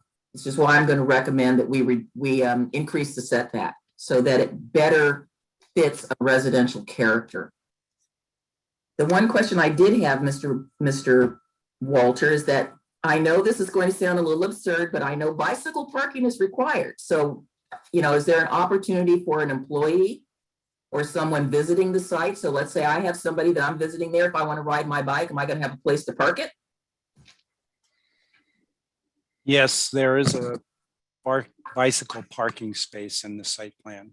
Awesome. Yeah, again, I apologize. It was so small. I may have just missed that in the it's in my review. There aren't a lot, but there. Yeah, I had my little magnifying glass. So I'm hoping that my fellow commissioners will concur with me that we could reduce the front yard setback. Increase the front yard setback as a way to help minimize the bulk, the scale, and the massing of the building. And that's all I'll have to say for right now. Commissioner McGriff, while we're on the topic of increasing the setback, I just want to mention, if the commission decides that you want to go in that direction, I would make you aware that the parking requirement is for the parking to be to the side of a building and not in front. Perhaps there is a way to modify the findings. Normally that would be a modification to that particular site plan standard for an institutional use, so that they could continue to have this maximum amount of parking, but you'd end up with probably 2 spaces that are out in front of the building. Yeah, okay. However we can get there, yep. That would be helpful. Yep. I am proposing that we modify the conditions. I'm not in any way suggesting that this application be denied or that we reverse the decision of the Planning Commission. I just want to see it finessed a little more so that it better meets the character of the surrounding area. All right. So I see some of us are probably in agreement to that in part. So do we have some ideas on direction. I have Commissioner Lyle Smith with her hand up.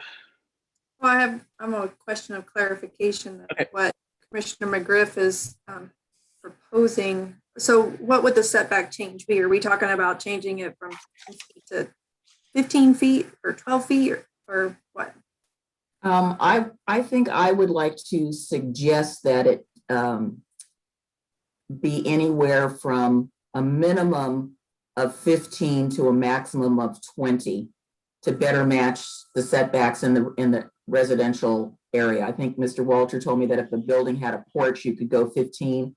I'd be interested in hear what Commissioner O'Donnell might say to that number, since he and I kind of have a similar concern.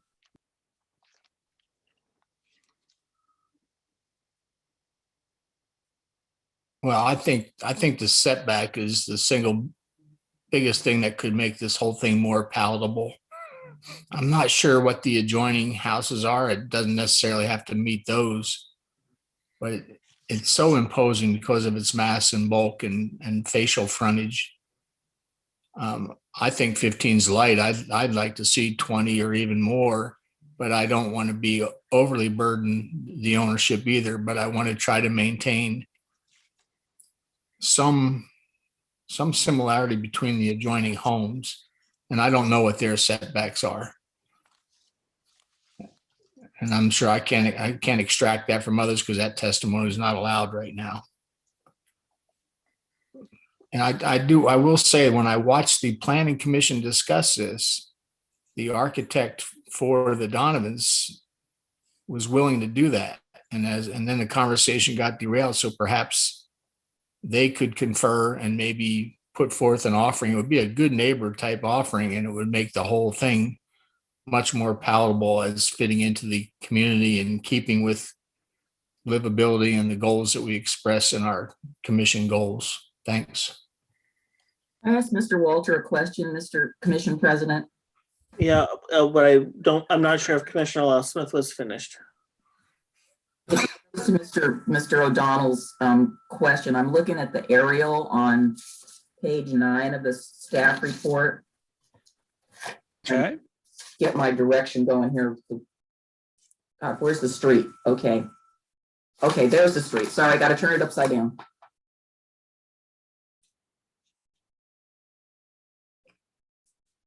I was trying to look at that aerial to see if I drew a line across from 152 over. I don't know what that is. I'm taking a guess here, and I can't see the other one because of the trees.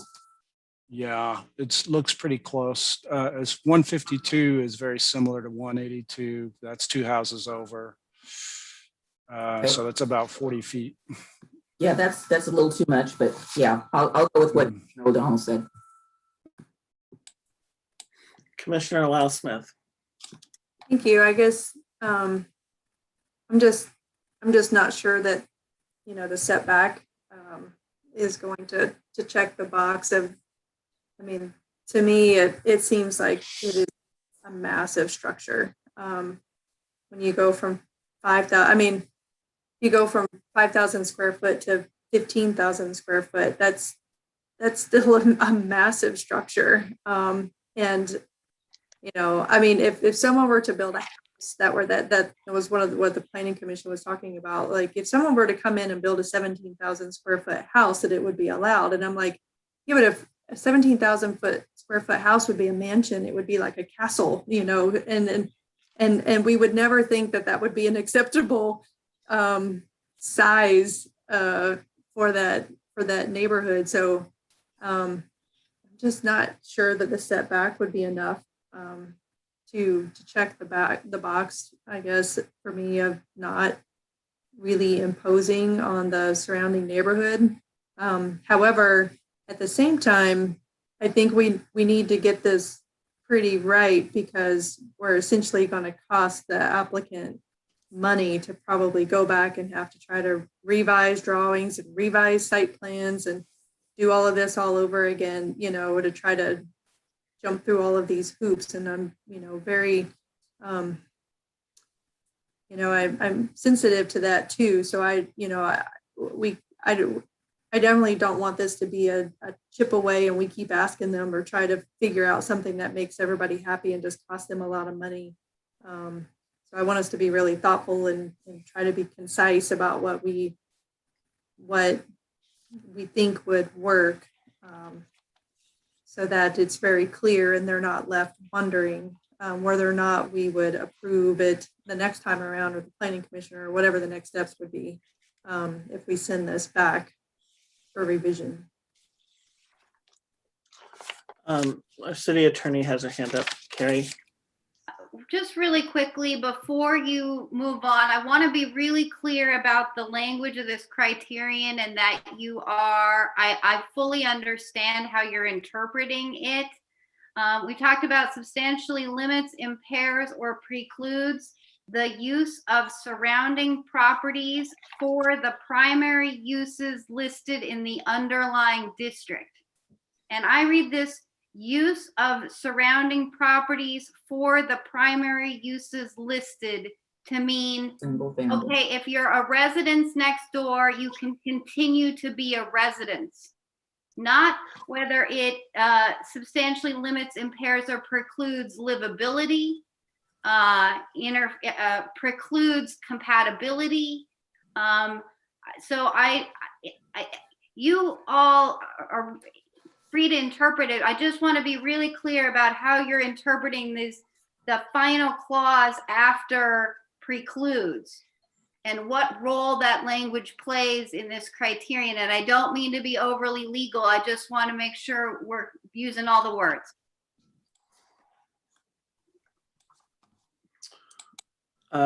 Commissioner O'Donnell. I don't consider what Ms. Richter said actually even a legal opinion. I mean, I understand the need to touch on all the words, but we're talking about the ability to use this, and even I touched upon, well, use involves when the time comes to sell this. Have you diminished your value? And that's to be determined. So I think. And the other thing I don't want to lose sight of is the amount of latitude, the amount of discretion we have on this secondary category. So, part of me wishes that the parties could get together and come to some amenable disposition and bring back something that all can agree on. And I don't know if that's possible or not. I don't even know if it's a valid suggestion. So you are entitled to continue this matter so long as we have time in the 120-day clock to accommodate a subsequent hearing. That would take some conference with the applicant to determine that. Commissioner McGriff. Yeah, as much as I like that idea, I guess I don't have a level of comfort that could be accomplished. And I think that we're being asked to make a decision. And again, as I said in my opening statement, I am trying to balance both the needs and concerns of the residential occupancies, and the people that are wanting to build this. They both have needs and concerns. And I'm trying to look at, maybe it's splitting the baby, I don't know. But that's what I could hang my hat on in terms of where to go with this. And my like everyone else has said, my biggest issue with it is the fact that it is literally up on the street. And I don't think that's appropriate in this residential area or any residential area. It's different with McLaughlin Place that was approved. It's on Malala Avenue. It's right up near the street. One of the rooms is, but the rest of it's set back. This is not that zone. This is a R10 single family residential zone. And I'd like to see the setback be more compatible with that R10 zone as opposed to using some institutional standard. This is not an institutional neighborhood. This is a residential neighborhood with some pre-existing uses that were done back in the 70s. If we have the standards we have today, maybe those churches would be set back further. So I'm not even counting those in this. To me, those are looking at, as they say, apples and oranges. This is not a comparison. They are not I'm not comparing them. And so I threw it out, and I'd like us to come to some deliberation if we can, and continue to move this forward. I understand what the expense is. I'm not unfeeling about it, but I'm trying to thread a needle here. Commissioner O'Donnell. I think we're all trying to thread the needle, and I think, okay, how do we move forward? So if we approve this appeal with direction to the parties to come back for reconsideration based on the input of tonight's meeting, is that a valid outcome? Is that allowable? And I'll pose that question, I guess, to Ms. Richter.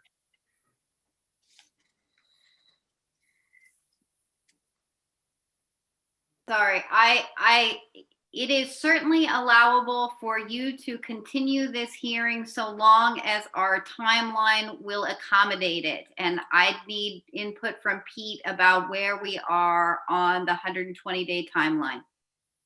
Last extension granted by the applicant was until March 24th. So it would require additional extension of the decision deadline. So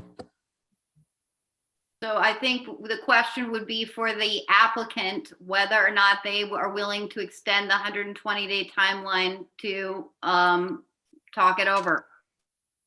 If not, you're going to have to make a decision tonight. Okay, I don't think we're ready to, I'm not ready to ask them that question because our next meeting is the 17th. Well, except for that, we're going to have to come back with findings. Well, I guess I wouldn't. Well, I'll just say it. I'm not willing to do that. I think we can get some findings done tonight and come back on the 17th and let it go. Well, what findings would you make? That the mass and position and location of the structure significantly impacts the neighborhood? I would basically say something to the effect that if this front setback is extended, it would help minimize that and better meet that standard. And I'll leave it to the legal people to come up with the right words. Well, see, even that requires a discussion between the Donovans and the surrounding neighbors. I don't see how it does. Are you going to are you now saying that you're going to say, okay, I want you to just do the front, if you do the front setback back 20 or 25 feet, we'll deny the appeal? Is that? Oh, I'm not saying that. I don't understand then. I'm just saying that I'm recommending that we modify the condition of the approval and move it on. Okay, and what modification would you propose? What I just said a minute ago. So I'm not suggesting that we, okay, it's always confusing when so the applicants, excuse me, the appellants are asking us to overturn the Planning Commission's decision. I'm not willing to do that. I'm, however, willing to modify the conditions of approval to increase the setback in the front yard to better meet the condition of criteria number 4 under 1756-010. Okay, that's your position. Maybe we need to hear the position of the other. Yeah, that's what I'm saying. I'm trying to get it out.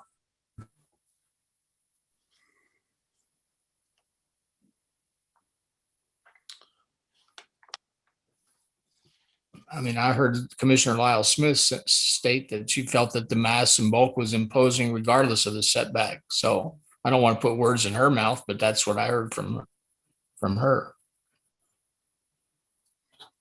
Well, that is what I said, but I'm also very sensitive to the fact that the, applicant spent 6 months, making modifications as a result of input. I feel like they've jumped through, 50 hoops, adjusting this and adjusting that. And, the list is actually kind of long, and that was in response to public comment, to comments at the Planning Commission, so, to me, the extra 10 feet of setback isn't going to make that much of a difference. And I with everything else, if that's all we're doing, I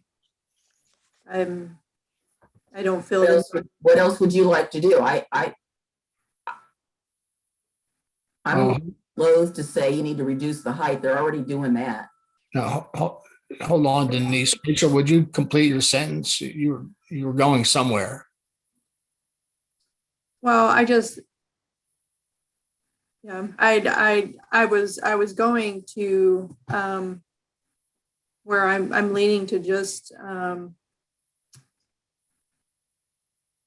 to deny the appeal and not put any conditions, because I don't think the conditions that we're considering are enough to actually make that much of a difference. And at the same time, I feel like the applicant has already jumped through 100 hoops, making adjustments and doing a lot of stuff based on public comment. And at the same time, if I think about what Ms. Richter said, as far as the actual definition of what we're talking about, I don't believe that it substantially limits, impairs, or precludes the use of surrounding properties, because I know the surrounding properties and the primary uses is, it fit that the use that they're proposing fits within, because it is a residential home. It's a group home for elderly people. And so in that sense, I don't think it's impairing people nearby to live in their residences. I don't think it's, impairing them or keeping,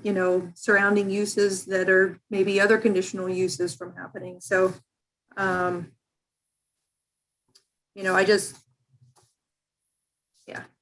just leave it at that.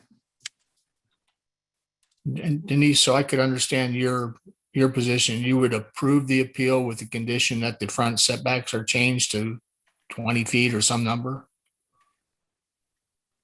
Yes. Yeah. I mean, I understand what Commissioner Lyle-Smith is saying, but this is a discretionary application. It is not a guarantee. And I'm not unsympathetic to the amount of time and money that they've put into this. But I think when you're going through the land use process and you ask for, not an exception, but you ask for a conditional use permit or some other application that requires discretion, that's part of the package. I'm not looking at it lightly. I know this is expensive. This is their major investment in a project that they've been working on for years. And I think I recall from the South End Road application that this was probably going to be coming down the road. So I'm not unsympathetic to the amount of time and effort that has been put into this. But again, it is a conditional use permit. If it was an outright permitted use and we were just dealing with site plan and design review, it's another issue. So that's where I'm going. I understand that. But I'm also trying to balance it, and maybe it is a drop in the bucket, but maybe it will make a difference. That it's not right up on the street. I just don't feel comfortable with it being 10 feet from the right of way, even with the easement in there. It's just there. Like you said, it's in your face. The bulk and the scale, Lost you. Commissioner O'Donnell. Permission to ask of Pete Walter on the other facility that's out on South End Road and around the corner. What is the setback to the face of the building? Not the porch itself, but the face. Can you give us that number? I think it's 40 feet, not Wow. including the porte cochere. Okay. Might be a little bit more, 40 to 50. I would encourage us to stay as close to the evidence that's already in the record for how we make the decision as possible. And then also, I just wanted to acknowledge if the setback changes, that may have an effect related to the parking, because as Pete mentioned, parking is not allowed to go in front of the building without a variance. And so is it okay if some of those parking gets reduced, or when you're going through this, sort of things to think about as well. All right, hold on. Wait, to answer Ms. Turway's statement, I'm not seeking additional evidence. I was looking for a frame of reference. Something visual that helps me make a decision. So that's all, nothing else. And again, we do have the discretion to do. I mean, we could put forth a motion to approve the appeal with the condition that the setback changes to 20 feet. We could make that motion and we could vote on that if we so wanted. That's correct. I was just that the evidence needs to be based on what's in the record. I don't know that the distance for the other care facility is in the record. And you can do that motion. It's just that it has an effect on the parking lot as well. It's something that the Planning Commission struggled with a lot. So I just wanted to highlight it for you guys, just so we had clear direction if they came back with a revised design that maybe had one less parking stall because they're at their maximum. Is that okay? Before we continue, I want to remind the commission that we are 15 minutes away from our end of the meeting hour, unless we have a majority of the commission that wants to continue beyond that time. And we are on one of many, many agenda items for this evening. So I guess we can kind of ask that question in 15 minutes if we want to continue. I assume we're going to continue beyond the 10 o'clock hour unless there's any objection for at this point, but we probably will not be able to get to everything on the agenda this evening. And Commissioner Smith, if I could just, and I appreciate what Laura's saying about new evidence, but since the question was asked and it was answered, the going off the aerial, it's 32 feet. And that's just trying to straight line it off an aerial picture. So it's approximately in that area, just so we're all on the same page. But I realize the new evidence criteria, but since it was answered, try and get you as accurate as we can real quick here.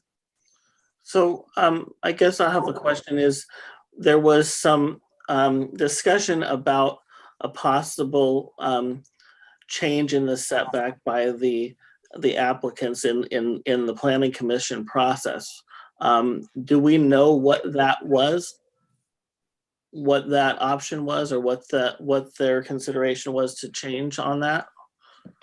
Yeah, there was discussion about pushing the building back to about 20 feet. But the discussion was not only about the parking, but it also, a couple of the commissioners mentioned it was just too onerous a change for them to want to impose it. But they didn't really go into detail as far as what the impact of that might be in terms of reduction of rooms or things like that. They didn't really get into that. They just said, that's too much, kind of thing. The Planning Commission said it's Planning Commission. Would you say that's accurate, Laura? Yes, and at the time there was a lot of evidence requesting a larger parking lot, and they were already at their maximum. And so the Planning Commission was trying to balance having the maximum parking that we allow. And so by pushing the building back, that puts the parking in front of the building, which isn't allowed. So either they would have to rearrange or organize the site, or the Planning Commission valued the most stalls over the building being closer to the street. And there was also some discussion that if it turned out that further parking was needed, this is kind of a separate argument, but it was discussed, they would need to pursue a Planning Commission adjustment of the parking standard to allow additional parking off-site, because even though parking off-site is off-site, it is still associated with the use, and the parking maximum applies. So the minimum parking that they're required to have. Minimum or maximum. Yep. Minimum. I think she was asking the question, what was the minimum? Is that correct? Oh, it was four spaces. Did you say 4? Yes. And the maximum is 8? 8. 8.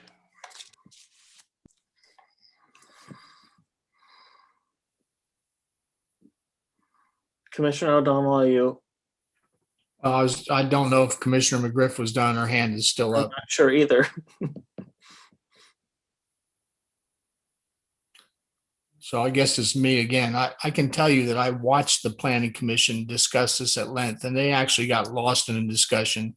And the vote was very split, with some approving, some against, and some just abstaining. But the important thing that I did note in that discussion was that the Donovan's architect was willing to do something in that regard to bring the building face back from the curb.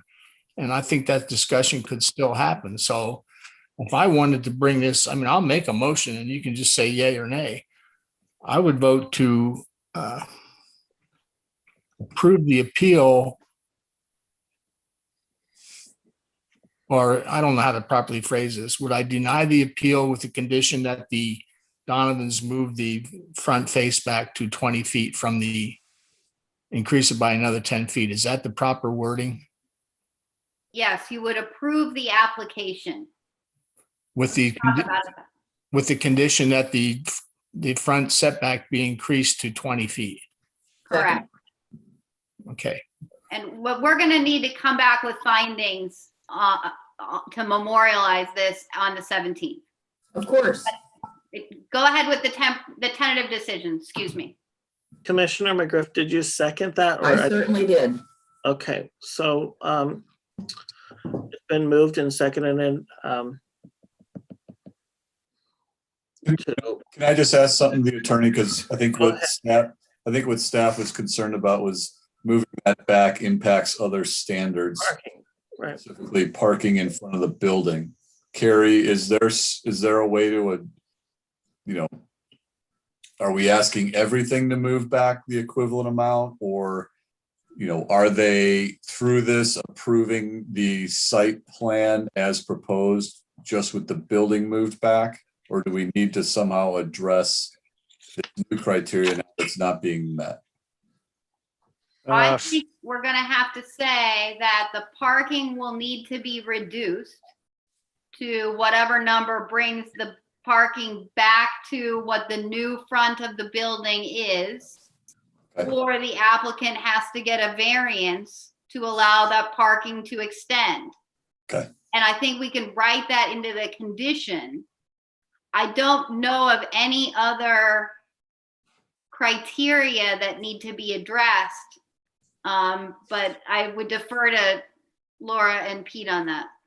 I guess, do they have to go through another land use approval, or if they move it back 10 feet, they're good? They left the design exactly how it is and just moved it back to meet the 20 foot. Are they done? I think for the 20 foot, they would need to add one additional pedestrian amenity in that expanded setback area. I don't know that they would need a variance, or whether this is a type 2 modification that would ordinarily be allowed. I believe it requires a variance, but if the condition can state that the applicant shall either obtain or seek a variance from the planning commission, or have a modification granted pursuant to our modification criteria, which is in 1762, the site plan chapter. Either of those options. Can we add that? I don't want them to have to go through a variance. I can clarify. If for a parking spot to be in front of the building, they will need a variance. So they'll either need to reduce the parking lot, redesign, or lose some stalls. Or can the commission approve it right now?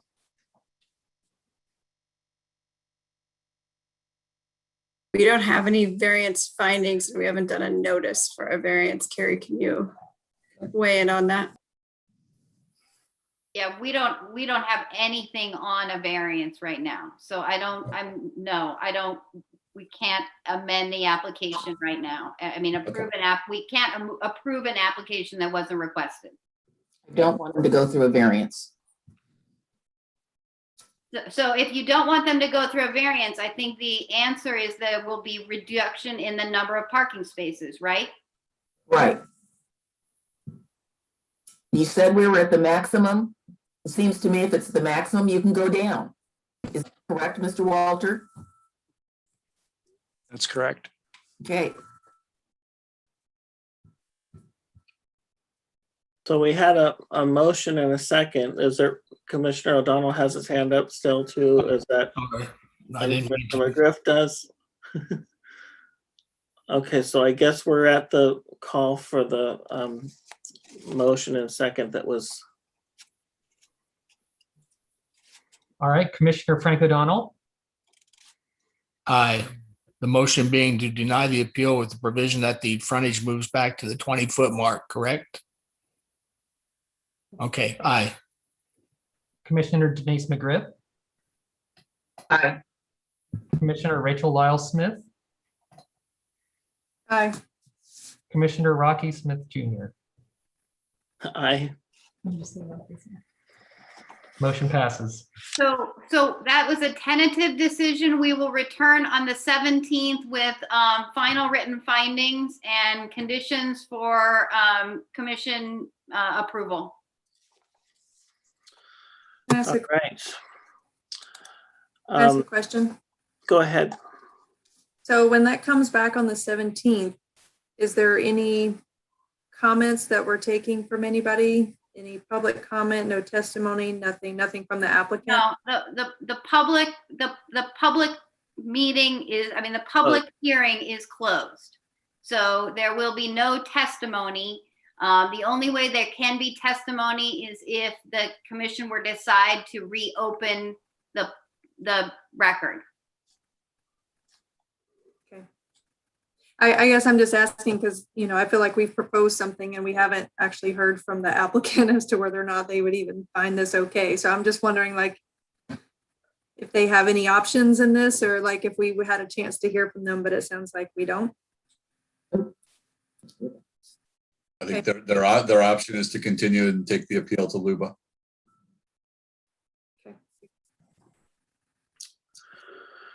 All right, we are moving on to 8B.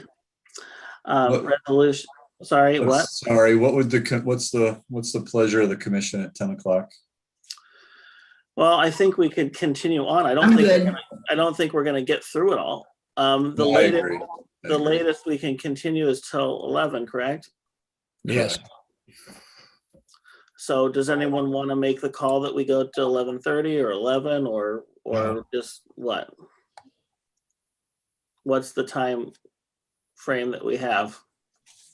I'd like to at least be able to give the presentation for 8. 8B. And then, you know, and then I guess it's really the pleasure of the commission at that point. Let's tackle 8B, resolution 2414, and that's Public Works Director John Lewis. Thank you, commissioners, for extending your evening for us. I think it's important that we get through this for sure. We've got Patty Nelson, who you have met, and she's put a lot of thought into this presentation, and I know she's ready to deliver. She's a senior project engineer for the city. We've also got John Gillarducci and Doug Gabbard from FCS Group. So I think they both hung on throughout this meeting time. So yeah, we'll just turn it over to them and we'll try and get through this as quickly as we can. Thank you. Patty, you're up. Yep, I'm going to try to get the presentation up here. Okay. Come on. There, are you seeing it? Yes.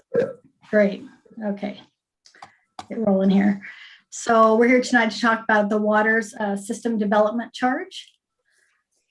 Just a quick overview, going to provide a background, talk about the modification process for systems development charges. The FCS group is here, so they'll go through the methodology report that they prepared.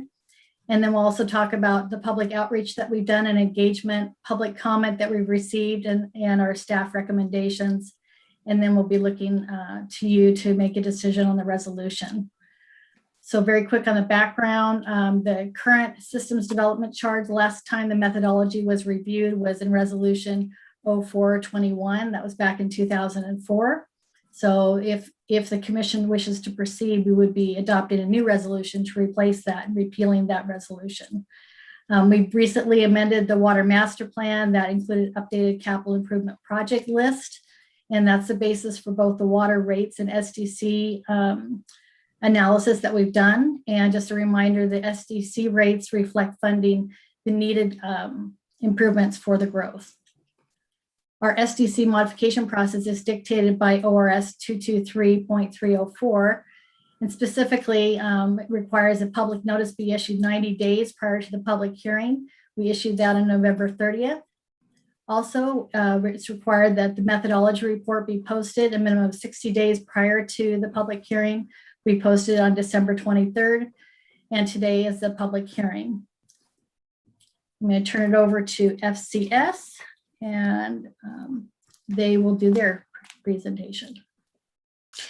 Thank you, Patty. As John said, I'm John Ghilarducci with FCS Group.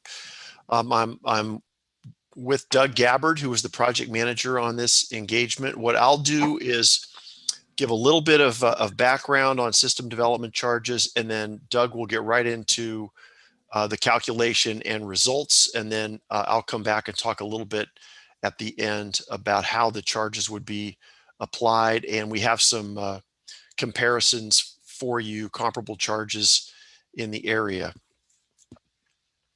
So as many of you have heard before, system development charges are the one-time fees paid at the time of new development or redevelopment, if that redevelopment is increasing its demands on your systems. We're not talking about the ongoing water rates here. Properties which are already developed don't pay SDCs unless, as I mentioned, they are redeveloping. We can only use the money from system development charges for capital projects and construction, and we base the calculation on the cost of capital projects and infrastructure that has already been built. There are two components to a system development charge, one based on future projects and one based on existing infrastructure. And they are for general facilities. So in the case of water, we're not talking about the water meter or the installation. We're talking about a share of the major water system facilities that will serve new growth. So Patty mentioned 223.304. There's a lot more to the SDC law, which is in 223.297 through 314. All the rules are there, the considerations we have to make in calculating the charges, and then how you can spend the money on the noticing requirements. We follow the rules very carefully, and there's been quite a bit of case law in SDCs too since 1991 when they took effect. And so we follow that guidance as well. What it tells us there is these two components are named in the statute.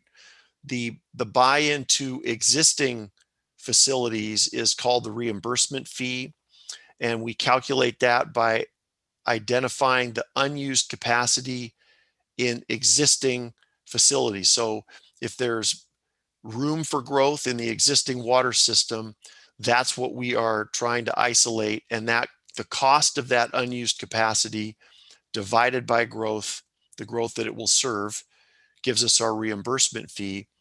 The improvement fee is what you often think of when you think of an SDC. It's based on the list of planned capital projects, and the growth related portion of each of those projects, again, divided by the growth that it will serve, that gives us our improvement fee, which is the second component. Together, they equal the system development charge, and that's intended to represent a share of water system capacity that's needed to serve each increment of new growth. Some of it's already been built, and that's in the reimbursement fee. Some of it is still to be built, and that's in the improvement fee. And now we reach that part of the presentation where we find out if we can still do math after 10 o'clock at night. We begin by looking at growth in system demand the bottom part of the SDC fraction. Oregon City, like most other places that charge a water SDC, quantify growth in meter capacity equivalents. That's just a way of being able to quantify the flow capacity of meters of different sizes. And so we know what you have in the ground right now. We have an estimate for what you have in the future, and that allows us, by subtracting one from another, to determine what the growth in the denominator is. And so here are those calculations. The 15,557 meter capacity equivalents, that's what you have in the ground right now. Well, we know from the what Patty called the amended master plan, which is a very critical document from which we get much of this information. We know from that what the current average day demand in millions of gallons is, and we know how that demand will increase through the year 2040.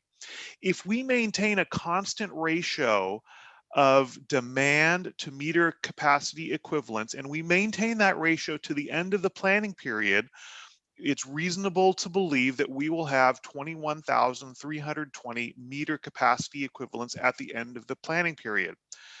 You subtract the current customers from the future customers, and you have growth of 5,763 meter equivalents, and you will see this number again in the calculations. So now we go to the numerator, and we begin that with the reimbursement fee cost basis. As a reminder, this is the eligible cost of existing facilities. And it turns out, based upon that same amended master plan, that you do have available capacity in your storage assets. These are reservoirs.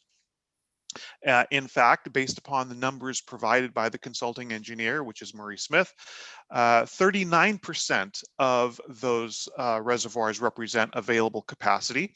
And so with a total cost of about $10 million, the cost of the unused capacity on the right side is just a little over $4 million.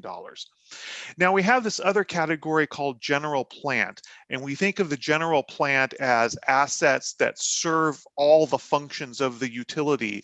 And so 13.5% of the general plant represents the share of the general plant supporting the storage function. And so it's appropriate to include that small portion of the general plant in the existing assets with remaining capacity. That adds another $2 million for a total eligible cost of about $6 million in the reimbursement fee. Turning to the improvement fee, which is based upon the list of projects, there are 92 projects in the total project list, and I would draw your attention to table 6 in your report, where each of these projects is listed individually. They sum to almost $83 million, of which 62.75% of that is eligible, which means that that is the degree to which these projects will serve future users. Now, that's an aggregate percentage, but if you go to the report, you will see those percentages allocated for individual projects. And so that makes for good reading. The end of all that is total eligible cost for the improvement fee of about $52 million. So now we start putting it together. The reimbursement fee, we have a cost of unused capacity of about $6 million. You do have some available fund balance, and so we want to deduct that because you don't need to collect that again. That leaves us with about $5 million.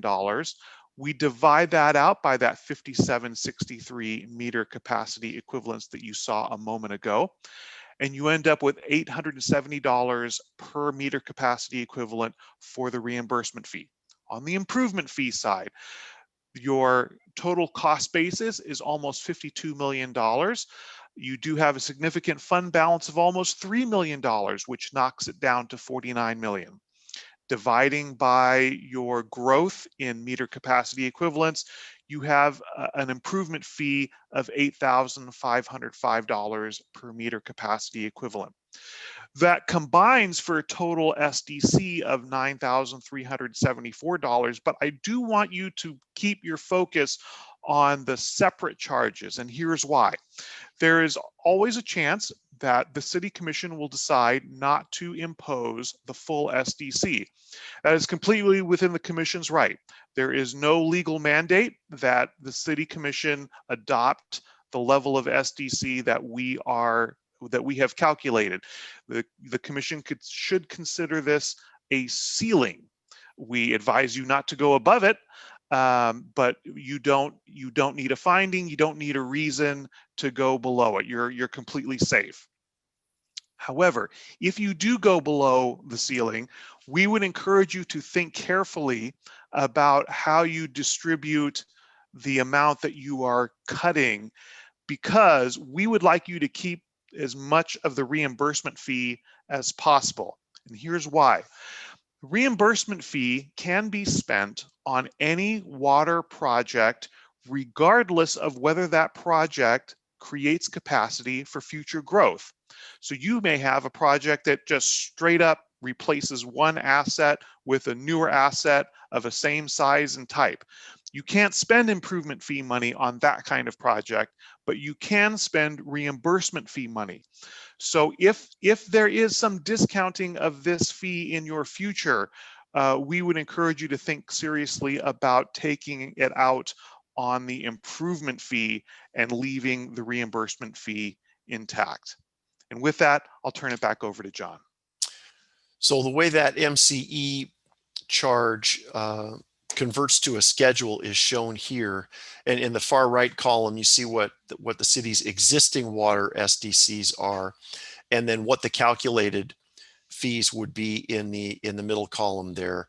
They increase by the size of the meter based on the flow factor, which is essentially the maximum flow through that water meter. So you see for a 5/8 by 3/4 inch meter, the charge would go from that 4342 to 9,374, and then up proportionally as the meter sizes get bigger. We did research comparables that are shown here. You can see that the current charge, and these include the South Fork SDC. That's why the numbers are different from the page on from the previous page.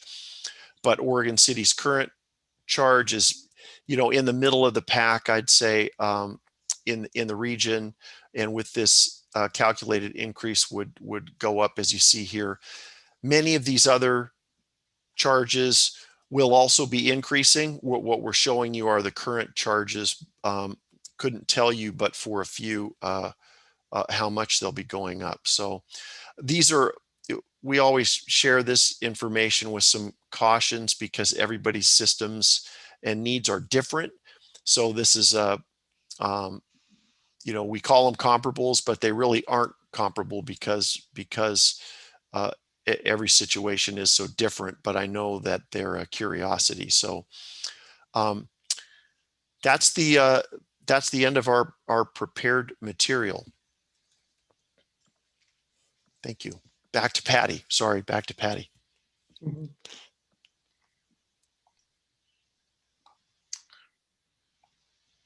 Patty, you're on mute. All right, here we go. So I wanted to just touch base on the public outreach that we've done. The city, I learned a lot. So the city actually has done a lot of SDC outreach in the past. I found out there was some workshops back in 2018. We've done a lot of information on our website. And the last 2 years, we've talked about SDCs. In fact, I remember when I first started with the city, John, I think, was in the hot seat over at OCBA. So the development stakeholder group, I also presented there. So on December 23rd, I presented there. That was right after we posted the SDC increase and talked to them about the increase. And then it came back again in February to talk about the methodology report. And actually I had quite a few meetings with the Home Builders Association. And really my goal was to understand their concerns and trying to see if there was any way we could accommodate some of their requests. They've received they submitted their public testimony, and we did review that as a staff. I wanted to acknowledge that we also got testimony today from Craig Danielson. He's a business owner in Oregon City. And he had a question regarding the ENR, how we index our cost. And John, if you wanted to chime in, I think I can cover it. But actually, our current SDCs are already indexed and indexed for inflation based on, that's called the Construction Cost Index. And it's based out of Seattle. It's an engineering news record is what ENR stands for. And that's an industry standard. I know for engineering, all of our construction costs, that's a standard method in applying inflationary factors. And John, I don't know if you wanted to speak to that generally. Sure. And I'm assuming you mean John G. But yes. yeah, so the ENR publishes a 20 city average, and they use, so their construction cost index is based on 20 major cities around the country. Seattle is the only one that's even remotely close. I mean, there's San Francisco and Denver, I think, are the other two that are closest to Portland. That's why we use the Seattle index, because even though it's different, it's the closest thing that we have to a measure of inflation that would apply in our area here. So, and again, all we're looking for is the change from year to year, not the base costs of goods sold. Thank you. The other testimony that we had was from the Home Builders Association. I've tried to capture their main points here.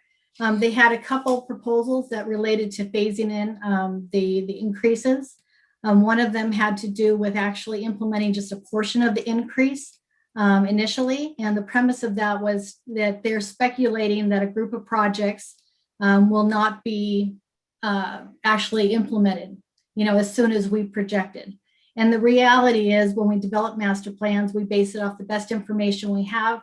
It's always speculative. We don't have a crystal ball. You don't know how things are going to develop. So it's standard practice to, once we have a master plan, right, we have to develop a financing plan to support it. And so, the rates are established based on implementing those projects. And of course, if the development doesn't occur, we're not collecting those rates. So I think that's another factor. So we're proposing not to look at changing anything, but to keep that moving forward. The next point they were making was implementing it over a 2-year period. And they were proposing a 1/3 increment over 2 years.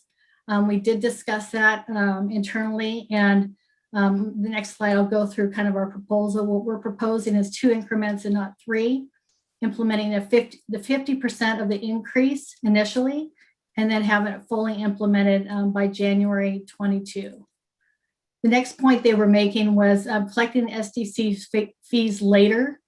I did look at other jurisdictions. It's pretty standard practice to collect all your fees when the builder comes to pull the building permit.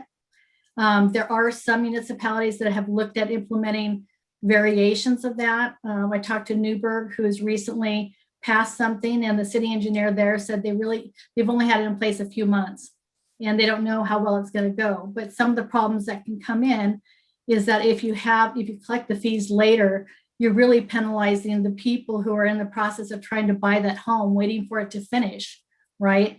And now these SDCs are waiting to be due. So the staff just felt like we were best served, the city was best served to collect all the fees when they're pulling the building permits, so that the builder has the money to finish the project. And then reducing the interest rate. So currently, the city just adopts whatever the state has for interest rates. There's a provision that they can defer the SDCs, which means they're financing it through the city. The state rate is 9%. And so the Home Builders Association was suggesting that the city adopt a lower interest rate. And we did meet with the finance department. I think the point that they made is that, there's plenty, the interest rates are low. It's more competitive, with a lender. And we're not set up to be a lender, right? That's not our primary role. So we just felt like we would keep interest rates as we have it and no change there. This is what we're proposing for implementation.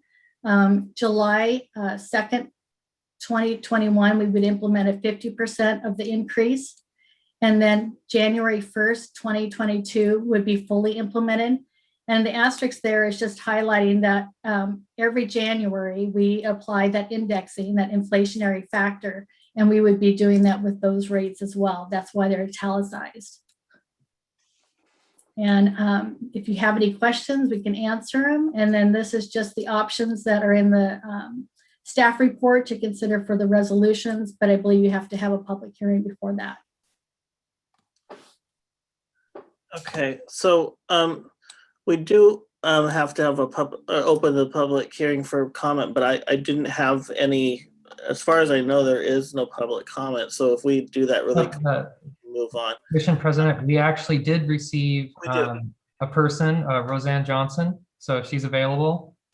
Okay, is it okay for us to do that? I'll ask the commission. Let's do that first. Let's open the public hearing and we'll take comment up to 3 minutes, and please state your name and city of residency, please.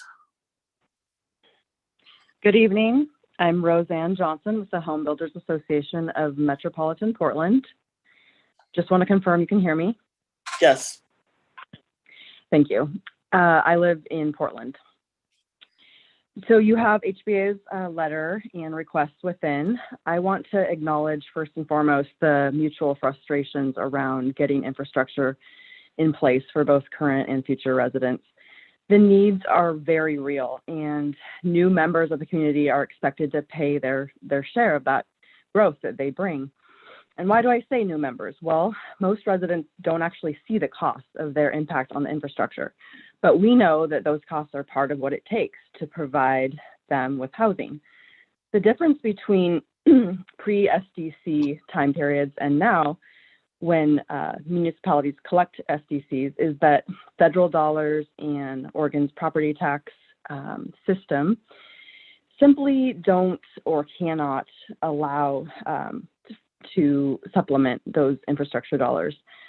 So to nearly the same extent, right? So the SDC collection mechanism became all the more important, and the entity that pays it is usually the developer or the builder. After all, it is impossible to charge future residents in real time. They don't live in Oregon City yet. But they actually do pay for that impact on your city's infrastructure. And to the extent that we care about housing costs for those residents and the business community that builds it, we ask that you consider our requests. And the first one is to reduce that informal improvement fee only and developer responsible only number of projects that are listed in the letter. Those, as John with FCS Group alluded to, those are all 100% improvement fee projects that the developer has indicated through a variety of conversations that they will not be coming online in the projected time frame. So they should stay in your master plan. You already adopted that, but we're asking for an informal reduction of the cost basis, taking out those projects in your calculation only, and asking that they be acknowledged that they're not probably going to come online in that time frame, and therefore the calculation, essentially your calculation changes such that the SDC would go down somewhere around in the 6,000 range.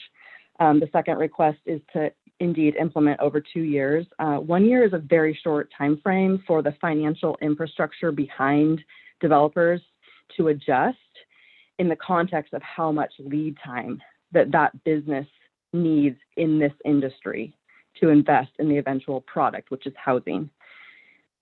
We wouldn't expect any business that was levied a 100% charge increase like this SDC maximum defensible one is to do anything but possibly raise prices on their product, lose financial backing from their investors, or simply not enter the business market in your community. The third request, I know you have 15 seconds, is to align the collection with impact. So later on in the construction process, such as at sale transfer with a lien on the property, greatly reducing the risk that a family would be even close to moving in. And the fourth one is to reduce that SDC financing rate, just to make doing business in Oregon City that much more attractive. So with that, thank you for having me on this important topic. Okay, thank you. I think Commissioner Lyle Smith had her hand up before.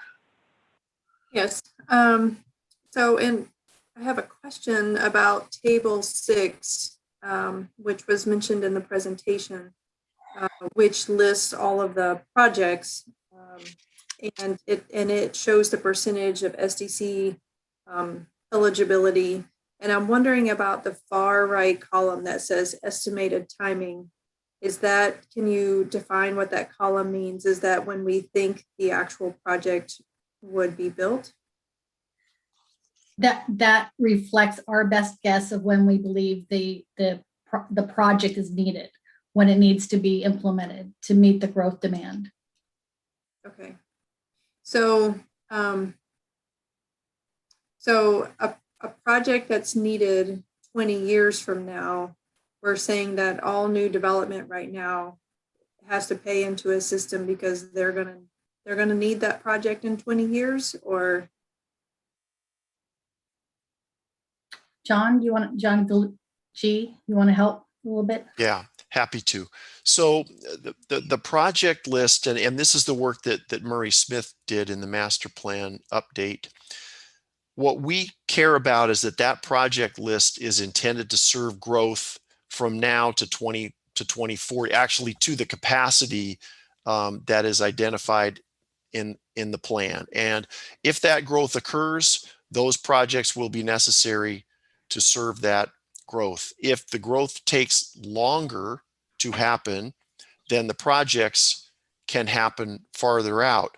But everyone between now and that time is paying an equitable share of those eligible projects by the math. If we take projects off the list, we should also take growth out of the denominator, because the project list will no longer be able to serve growth to 2040 or to that ultimate planned capacity.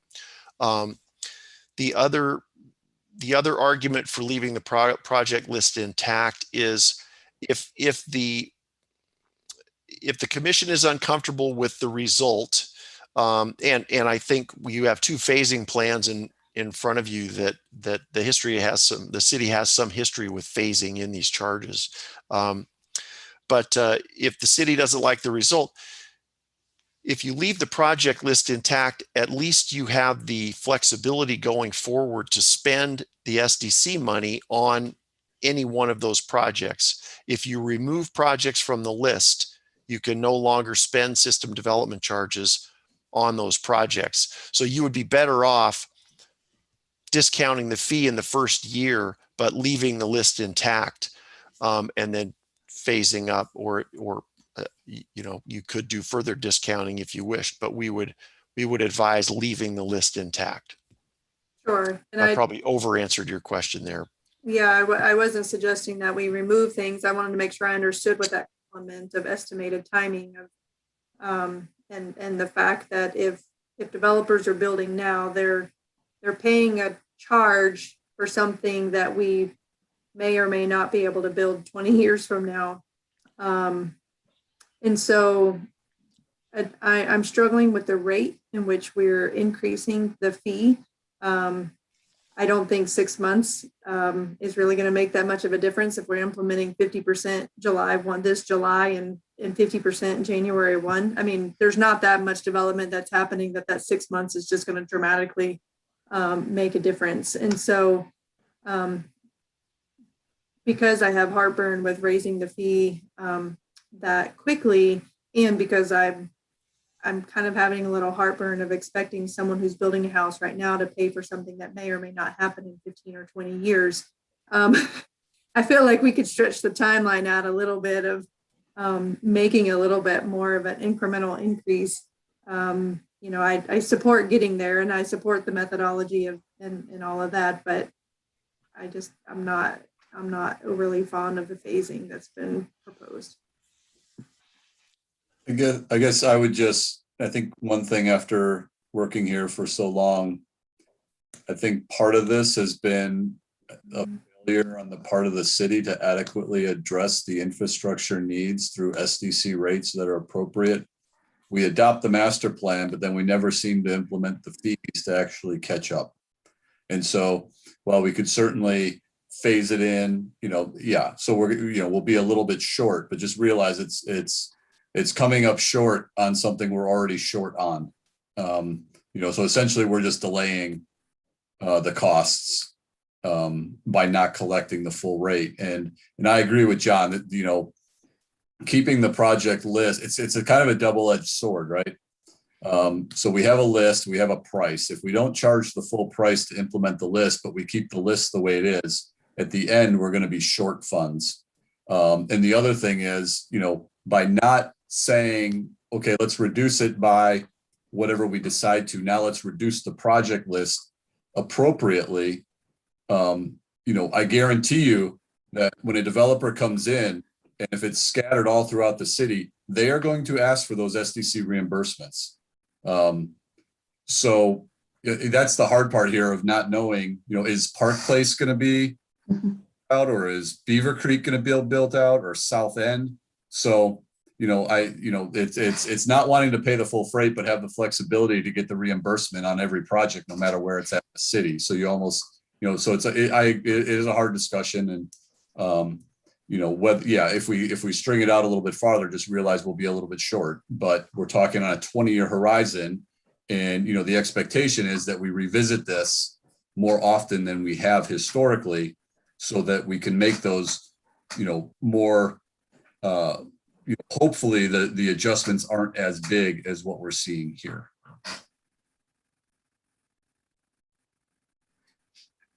The other thing I might say about the list you referenced in table 6, Commissioner Smith, is I think the estimated timing plays out a little bit more for the rates, or a lot more for the rates. I think FCS Group uses that in their kind of projection of some of the rate scenarios, and it gives staff a good understanding of the priorities, if you will. So that's another reason for the timing table. But in terms of the SDC calculation, I don't necessarily know that John, does that timing really play in? Isn't it a total dollar amount based on a total amount of projected growth? It is. And what matters is that the project's planned. So we have 20 years of projects on that list. We are dividing by 20 years of growth. So that math works. And if we decide to take off the last 5 years of projects, we have to take off the last 5 years of growth in the denominator. A lot of times you end up with a higher charge when you do that. So what we want is the most comprehensive list and the growth that it will serve in the denominator. And that's what we have. The ORS requires some identification of timing in the SDC project list. So we have to say, you know, and Murray Smith has done that. You see projects identified by the era that they will be constructed. But what really matters is that those projects will serve the growth that's in the denominator. And that internal consistency is what we've strived to achieve here.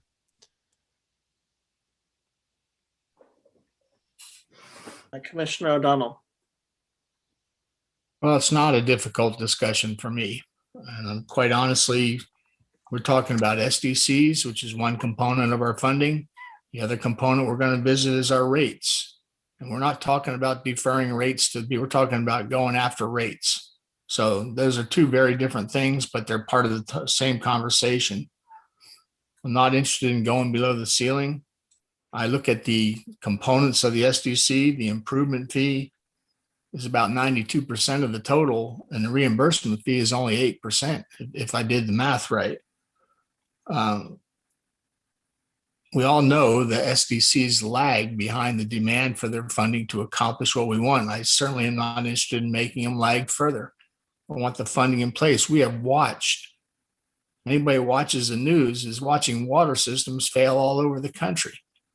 And I don't want to put this community in that position either now or in the future. So, you know, I reviewed the HBA letter and I'll answer it point by point. No, I'm not interested in locking in rates for the plat holders. I like the way we do it now. No, I'm not interested in deferral of SDC collections. Why would we? I don't even understand why the city staff is proposing a two-step increase. That makes no sense to me. And no, I'm not lowering the interest rate because I'm not a bank. We're not a bank. If you don't want to pay the 9%, go fund alternative financing elsewhere. You can do that. think the SDCs reflect the increased demand on infrastructure. I don't want to further experience that lag we already have between SDC's collection. And quite honestly, as opposed to what's put out by staff, I would actually vote for full implementation in step one, in one step in July of 2021. I know that the HBA always talks about the impact on housing, but even if it's a $10,000 SDC is against a $500,000 house, which I think we can safely assume is today's market situation, we're talking 2%. And the home builders always come before us and say, you are impacting the house cost adversely, but our contribution to the house cost is minimal. If the HBA wants to help this commission understand the cost of housing, come before us with a cost breakdown. What is your lot cost? What are your SDCs? What are your permits? What is your labor? What is your material? And tell us what component we are, because I've already looked at other components and we're a small component of the total cost. So getting back to the subject at hand tonight, I don't want SDCs to lag. I want to have the financing available on hand. I don't want to experience what other communities are with failing water systems or inability to provide for the future. And yeah, we can all speculate on the rate of development and we can all speculate to what's favorable to our position, but I'm after full financing as quick as I can get it. Thanks. All right. Commissioner McGriff, did you have any comments on this?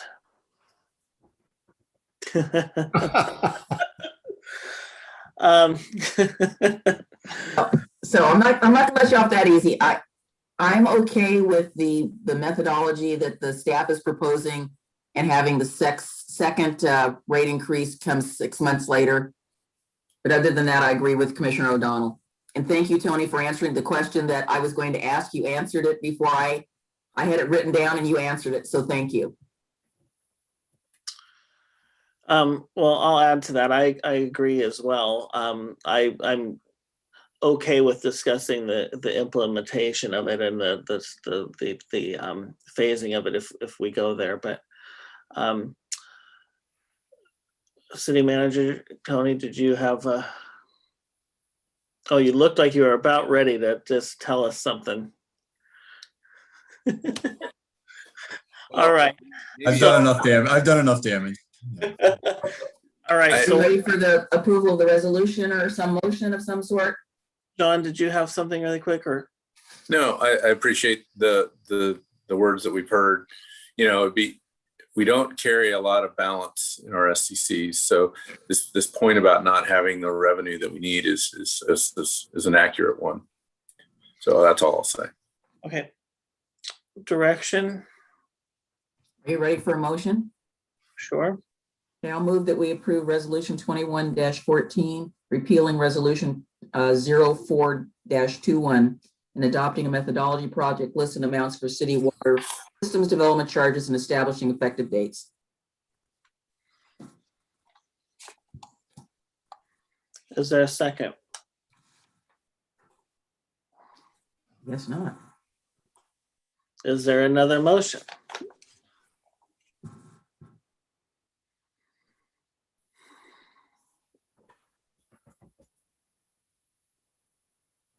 We're gonna.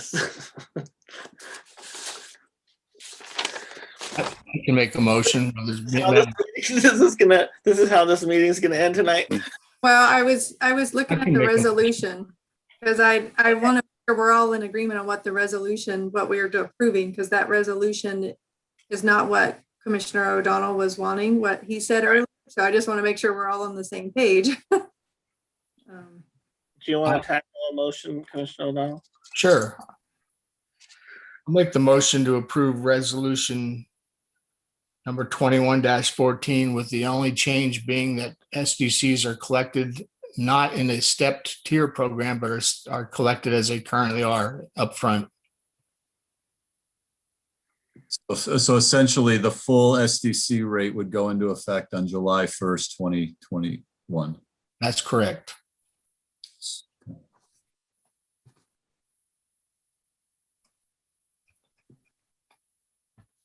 Is there a second, Commissioner McGriff? I'm not super comfortable with that, but I'll second it for purposes of discussion. Okay, now's the time for discussion. I'm not comfortable with that, Frank. I understand that, but I also understand that SDCs lag, the finances always lag behind the demands. And the 4 points that I addressed, I'm not the bank, and I'm not, my contribution to the cost of the house with these is 2%. And if we don't get the financing here, where do you intend to get it? You're not going to get it from the rate. Yeah. Yeah, I understand that. I just think July 1 is just around the corner.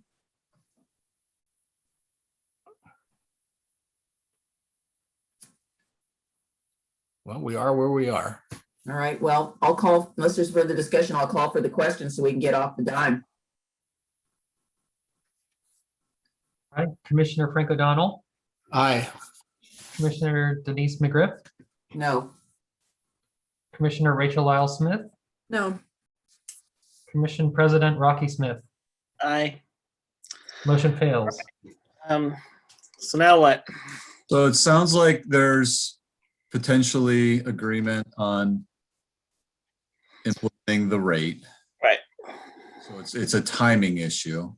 And so we could go back to implementing Commissioner McGriff's original proposal, which was implement as proposed by staff.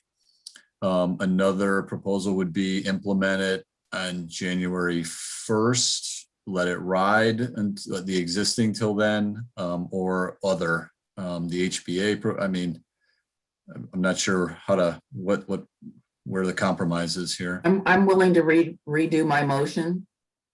Okay, go for it. To implement it as recommended by staff, as I stated previously. Specifically, would you clarify what the timing is as implemented by staff? July 1 and January 1. So 50%. half of the increase from the existing would go into effect on July 1st. The remaining half to get to the total would go into plus the inflationary factor would go into effect on January 1st, 2022. And tell me if I'm wrong, staff. Nope, that's how I read it. Okay.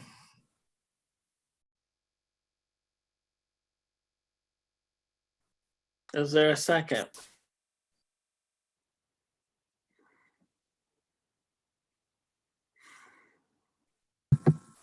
You don't want to do it at all? Well, I can second it, but it's going to end in 2-2, so it doesn't matter. So How do we know it is? How do we know it is going to end up in 2-2? We'll just waste our time. Okay, I'll second it. I mean, we need a compromise here. We need to figure out the what that is. Commissioner Lyle Smith? I think that is the compromise. So Okay, well, I second it. So let's call for the vote, and it's going to end in 2-2 anyway. Not unless you vote. Call for the vote. Commissioner Frank O'Donnell, No. Commissioner Denise McGriff, Aye. Commissioner Rachel Lyle Smith, no. Commission President Rocky Smith. Aye, so we just wasted 5 minutes. Okay, now I what? just asked Commissioner Lyle Smith, what is her suggestion?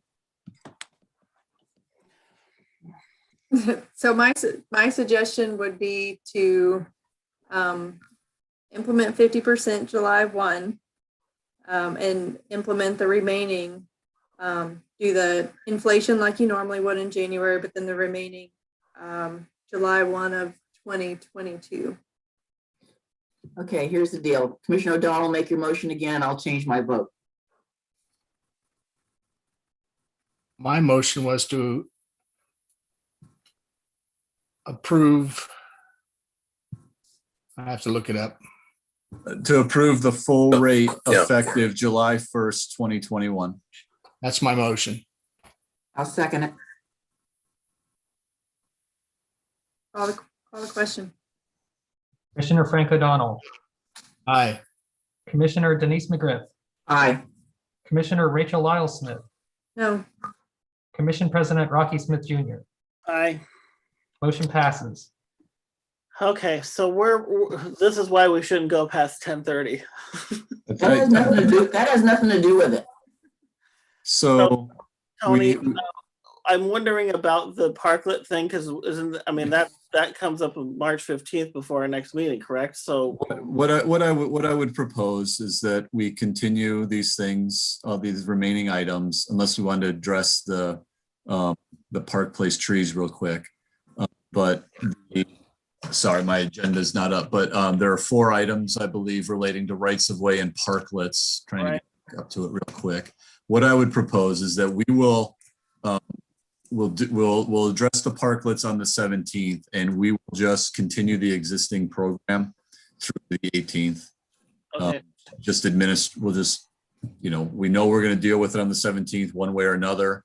We won't require folks to get those permits on the 15th.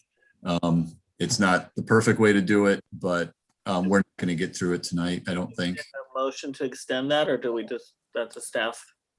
If we say we want to continue that item and we'll continue the existing program, we passed it by resolution prior, but I don't know, Carrie, or how are your thoughts on this? We're not going to whip out a resolution real quick right at the moment.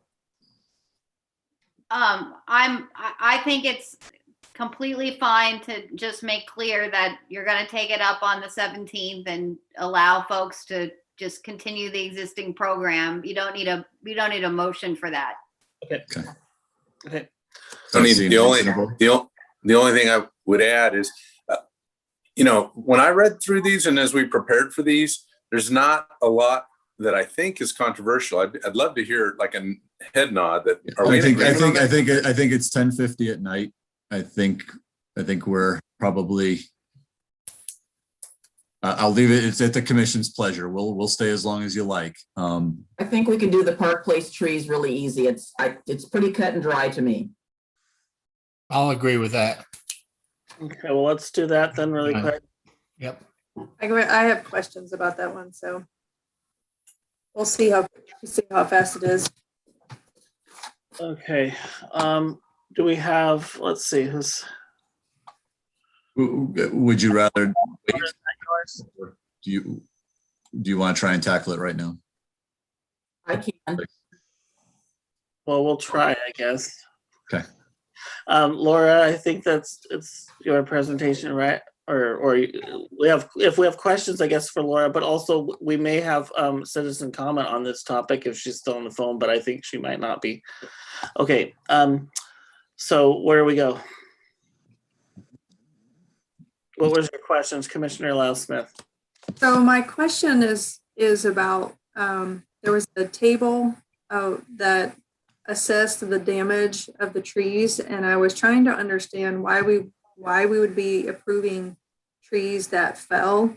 And I'm trying to understand whether or not, the spreadsheet of the damage. So I'm trying to understand, like, did those trees actually, one thing to say that, like if they fell, then I assume that means they fell down, and there's several trees that are there, and a couple that say significant damage. I'm not really concerned about the ones that say some damage or a broken top. My tree out back has a completely broken top, so I'm not concerned about that. But like when it says fallen, does that mean the whole thing fell over and hasn't been cleaned up yet? Yes. It does mean that the whole tree fell over. Kendall can talk about how it's been cleaned up or to what extent there has been cleaning that's happening. I'm okay if you guys just go ahead and do all of the trees. When we come back and deal with permitting for trees that were removed by the city related to the storm anyway, we can deal with it then if you want to, or you can exclude it. It was just the timing of the package was a whole, so we didn't want to pull out anything from the recommendations from NRC or PRAC. So we can clean it up later, or you can address it now. Either one works for us. So you're planning to bring back something to us about all of the trees that have been probably like cut down or whatever on city property to the storm? Yeah, I think we have a lot of tree discussions to have, both city property and not, and then also our permitting system for tree removal, for city removal of trees. We've got to circle back on that as well. Okay. Commissioner McGriff? Yeah, I'm comfortable with moving ahead with this. I consulted with the Park Place Neighborhood Association and a couple of members of PrAC, and basically the second option is approving the modified nomination based on the initial tree damage assessment and removing those trees from the nomination that fell over or had significant damage. I'm okay with that. I cruised up there and yeah, there's a few trees gone, but you know, through an act of God, so. Okay, is that a motion? Yes. Is there a second? I'll second it. Can you clarify the motion, please? Yeah, can we clarify? Approve the Sorry. modification, a modified nomination based on the initial trees assessment damage and remove those trees from the nomination that fell over, basically are gone or had significant damage. And knowing, as Laura said, we'll circle back about permit stuff. Right. No question. Neighbor has been waiting quite a while to get this going and approved, and I don't want to wait any longer to get it done. Okay, let's do it then. All right, call for the vote. Commissioner Frank O'Donnell, Aye. Commissioner Denise McGriff, Aye. Commissioner Rachel Lyle Smith, Aye. Commission President Rocky Smith Jr. Aye. Motion passes. Rocky Smith is fine. And tell me, did you have any really? You said you might want to update us on one thing tonight, but Yeah, if I could, I'll be very quick. You know, obviously significant impacts to residents, businesses, and our community for the ice storm event. I want to thank staff. I think they've done a very incredible job trying to address the impacts. So currently, you know, we're under a state of emergency through March to try to address some of the cleanup costs and cleanup needs that are citywide. At this point, the cleanup, the work of staff and the contractors in the rights of way is pretty much complete. Now we're focusing those efforts of the contractors and staff in our parks. And we started with the parks that tend to have the most use or and work our way back from there. Under that emergency resolution, I'm authorized to enter into contracts that typically would exceed my signing authority of $50,000. Typically, those are brought to the commission for approval. So I just wanted to make the commission aware of where we're at in that process. So I've approved approximately $750,000 worth of contracts in response to this cleanup to date. Some contracts are coming in less than what we anticipated because we were able to move through a little bit more efficiently as we've gone through that process. This is going to take months. In this, we've also decided to close down Singer Park and Waterboard Park because in Waterboard, we have both landslide issues that we're trying to deal with in that park, as well as significant large trees with limbs that are broken off extremely high up. And because of the nature of both of those parks, you're not able to get into them with large equipment. So essentially, we're going to be in there with people climbing the trees to cut those down. And I'm just speaking in these areas around the walkway path areas to make those safe again, but that is going to take us several months. I've authorized staff to go out for competitive bids on those because the initial estimates for the costs in there were significant in the several hundreds of thousands of dollars for each park because of the nature of the work. We've also been coordinating with Clackamas County Emergency Management Services. We turned in our initial damage assessment. So if you recall, in order to qualify for components of federal designation, is $1.5 million spent in Clackamas County and $6.5 million spent in the state. Oregon City's initial damage assessment was $2.5 million, and the total turned into the county for Clackamas County from the cities was approximately $14 million. So I'm aware that emergency services at Clackamas County is relaying that information with the state as well as the federal government. So we do not have a federal declaration to date, but it appears we're moving in that direction. And I just say that because for eligible costs, the city is potentially could be reimbursed up to 75% of those costs. And I do need to differentiate that these are costs associated with dealing with things like public parks, public rights of way. So or at the Cove, we actually set that up in a way where we have the contractor staff debris going to one area and the general public going to another area, because all of our time and expense on the general public area is not reimbursable. Another question that's come up is concerning the Cove. We were able to keep that open with staff. We've spent a lot of time trying to get our hands around the debris management on that site. They've had a shredder chipper out there trying to catch up and get that site a little bit more under control in terms of just the amount of debris that we brought in. It's significant. Right now, we're proposing to reopen the Cove on Friday, March 19th through Sunday, March 21st for debris drop-offs from Oregon City residents at that Cove property site as we had been operating previously. Some of the shutdown is one, managing the site. Two, since before the ice storm event, we've had crews running pretty much 7 days a week. One, we need to give crews a little bit of chance to catch up.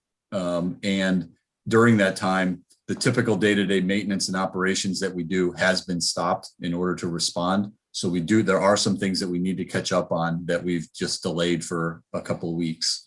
But it is our intention, and stating right now, we will have that open from the 19th to the 21st, and then reassess once again as we go through this event. All right, Commissioner O'Donnell. I have one quick question for the city manager. When we delay any response to like Singer and Waterboard, will we still be able to put those dollars in as part of the disaster recovery dollars? Is there some time limitation that precludes? I imagine there's a time limitation, but the time frame we're looking at, I don't believe we're going to miss it. We're just turning in we're still, like, for example, we're still dealing with the accounting from the wildfires. Okay. Understood. So there is time there. Thank you. All right, Commissioner McGriff, we're trying to wrap this up, but go ahead really quick. I understand. I just want to make sure that the city manager, I'm just wondering if we could get something out on our website that Kristen could put together about people not backyard burning. There was a lot of it going on over the weekend, particularly in the area around the hospital, and it was pretty significant. I was totally amazed that people were burning yard debris and some garbage in their backyards. Certainly, we posted earlier. We can repost, reminding folks that we are in a no burn ban right at the moment. We are in a burn ban right at the moment. We'll also make sure that the information, if you have concerns about burning, we'll provide the information. Those air quality concerns go to Department of Environmental Quality, and we have that information available. We can certainly update that notice again. Okay, I think we'll postpone our commissioner communications tonight until the next meeting, unless there's somebody that has to say something really fast. I'll thank all the staff and commission for sticking with us all this late night. So thank you all for your work. Yep. Thanks, everybody. Good job. Thank you. Are we waiting for my bags of chips, Mr. Lewis? Bye, Denise. Bye.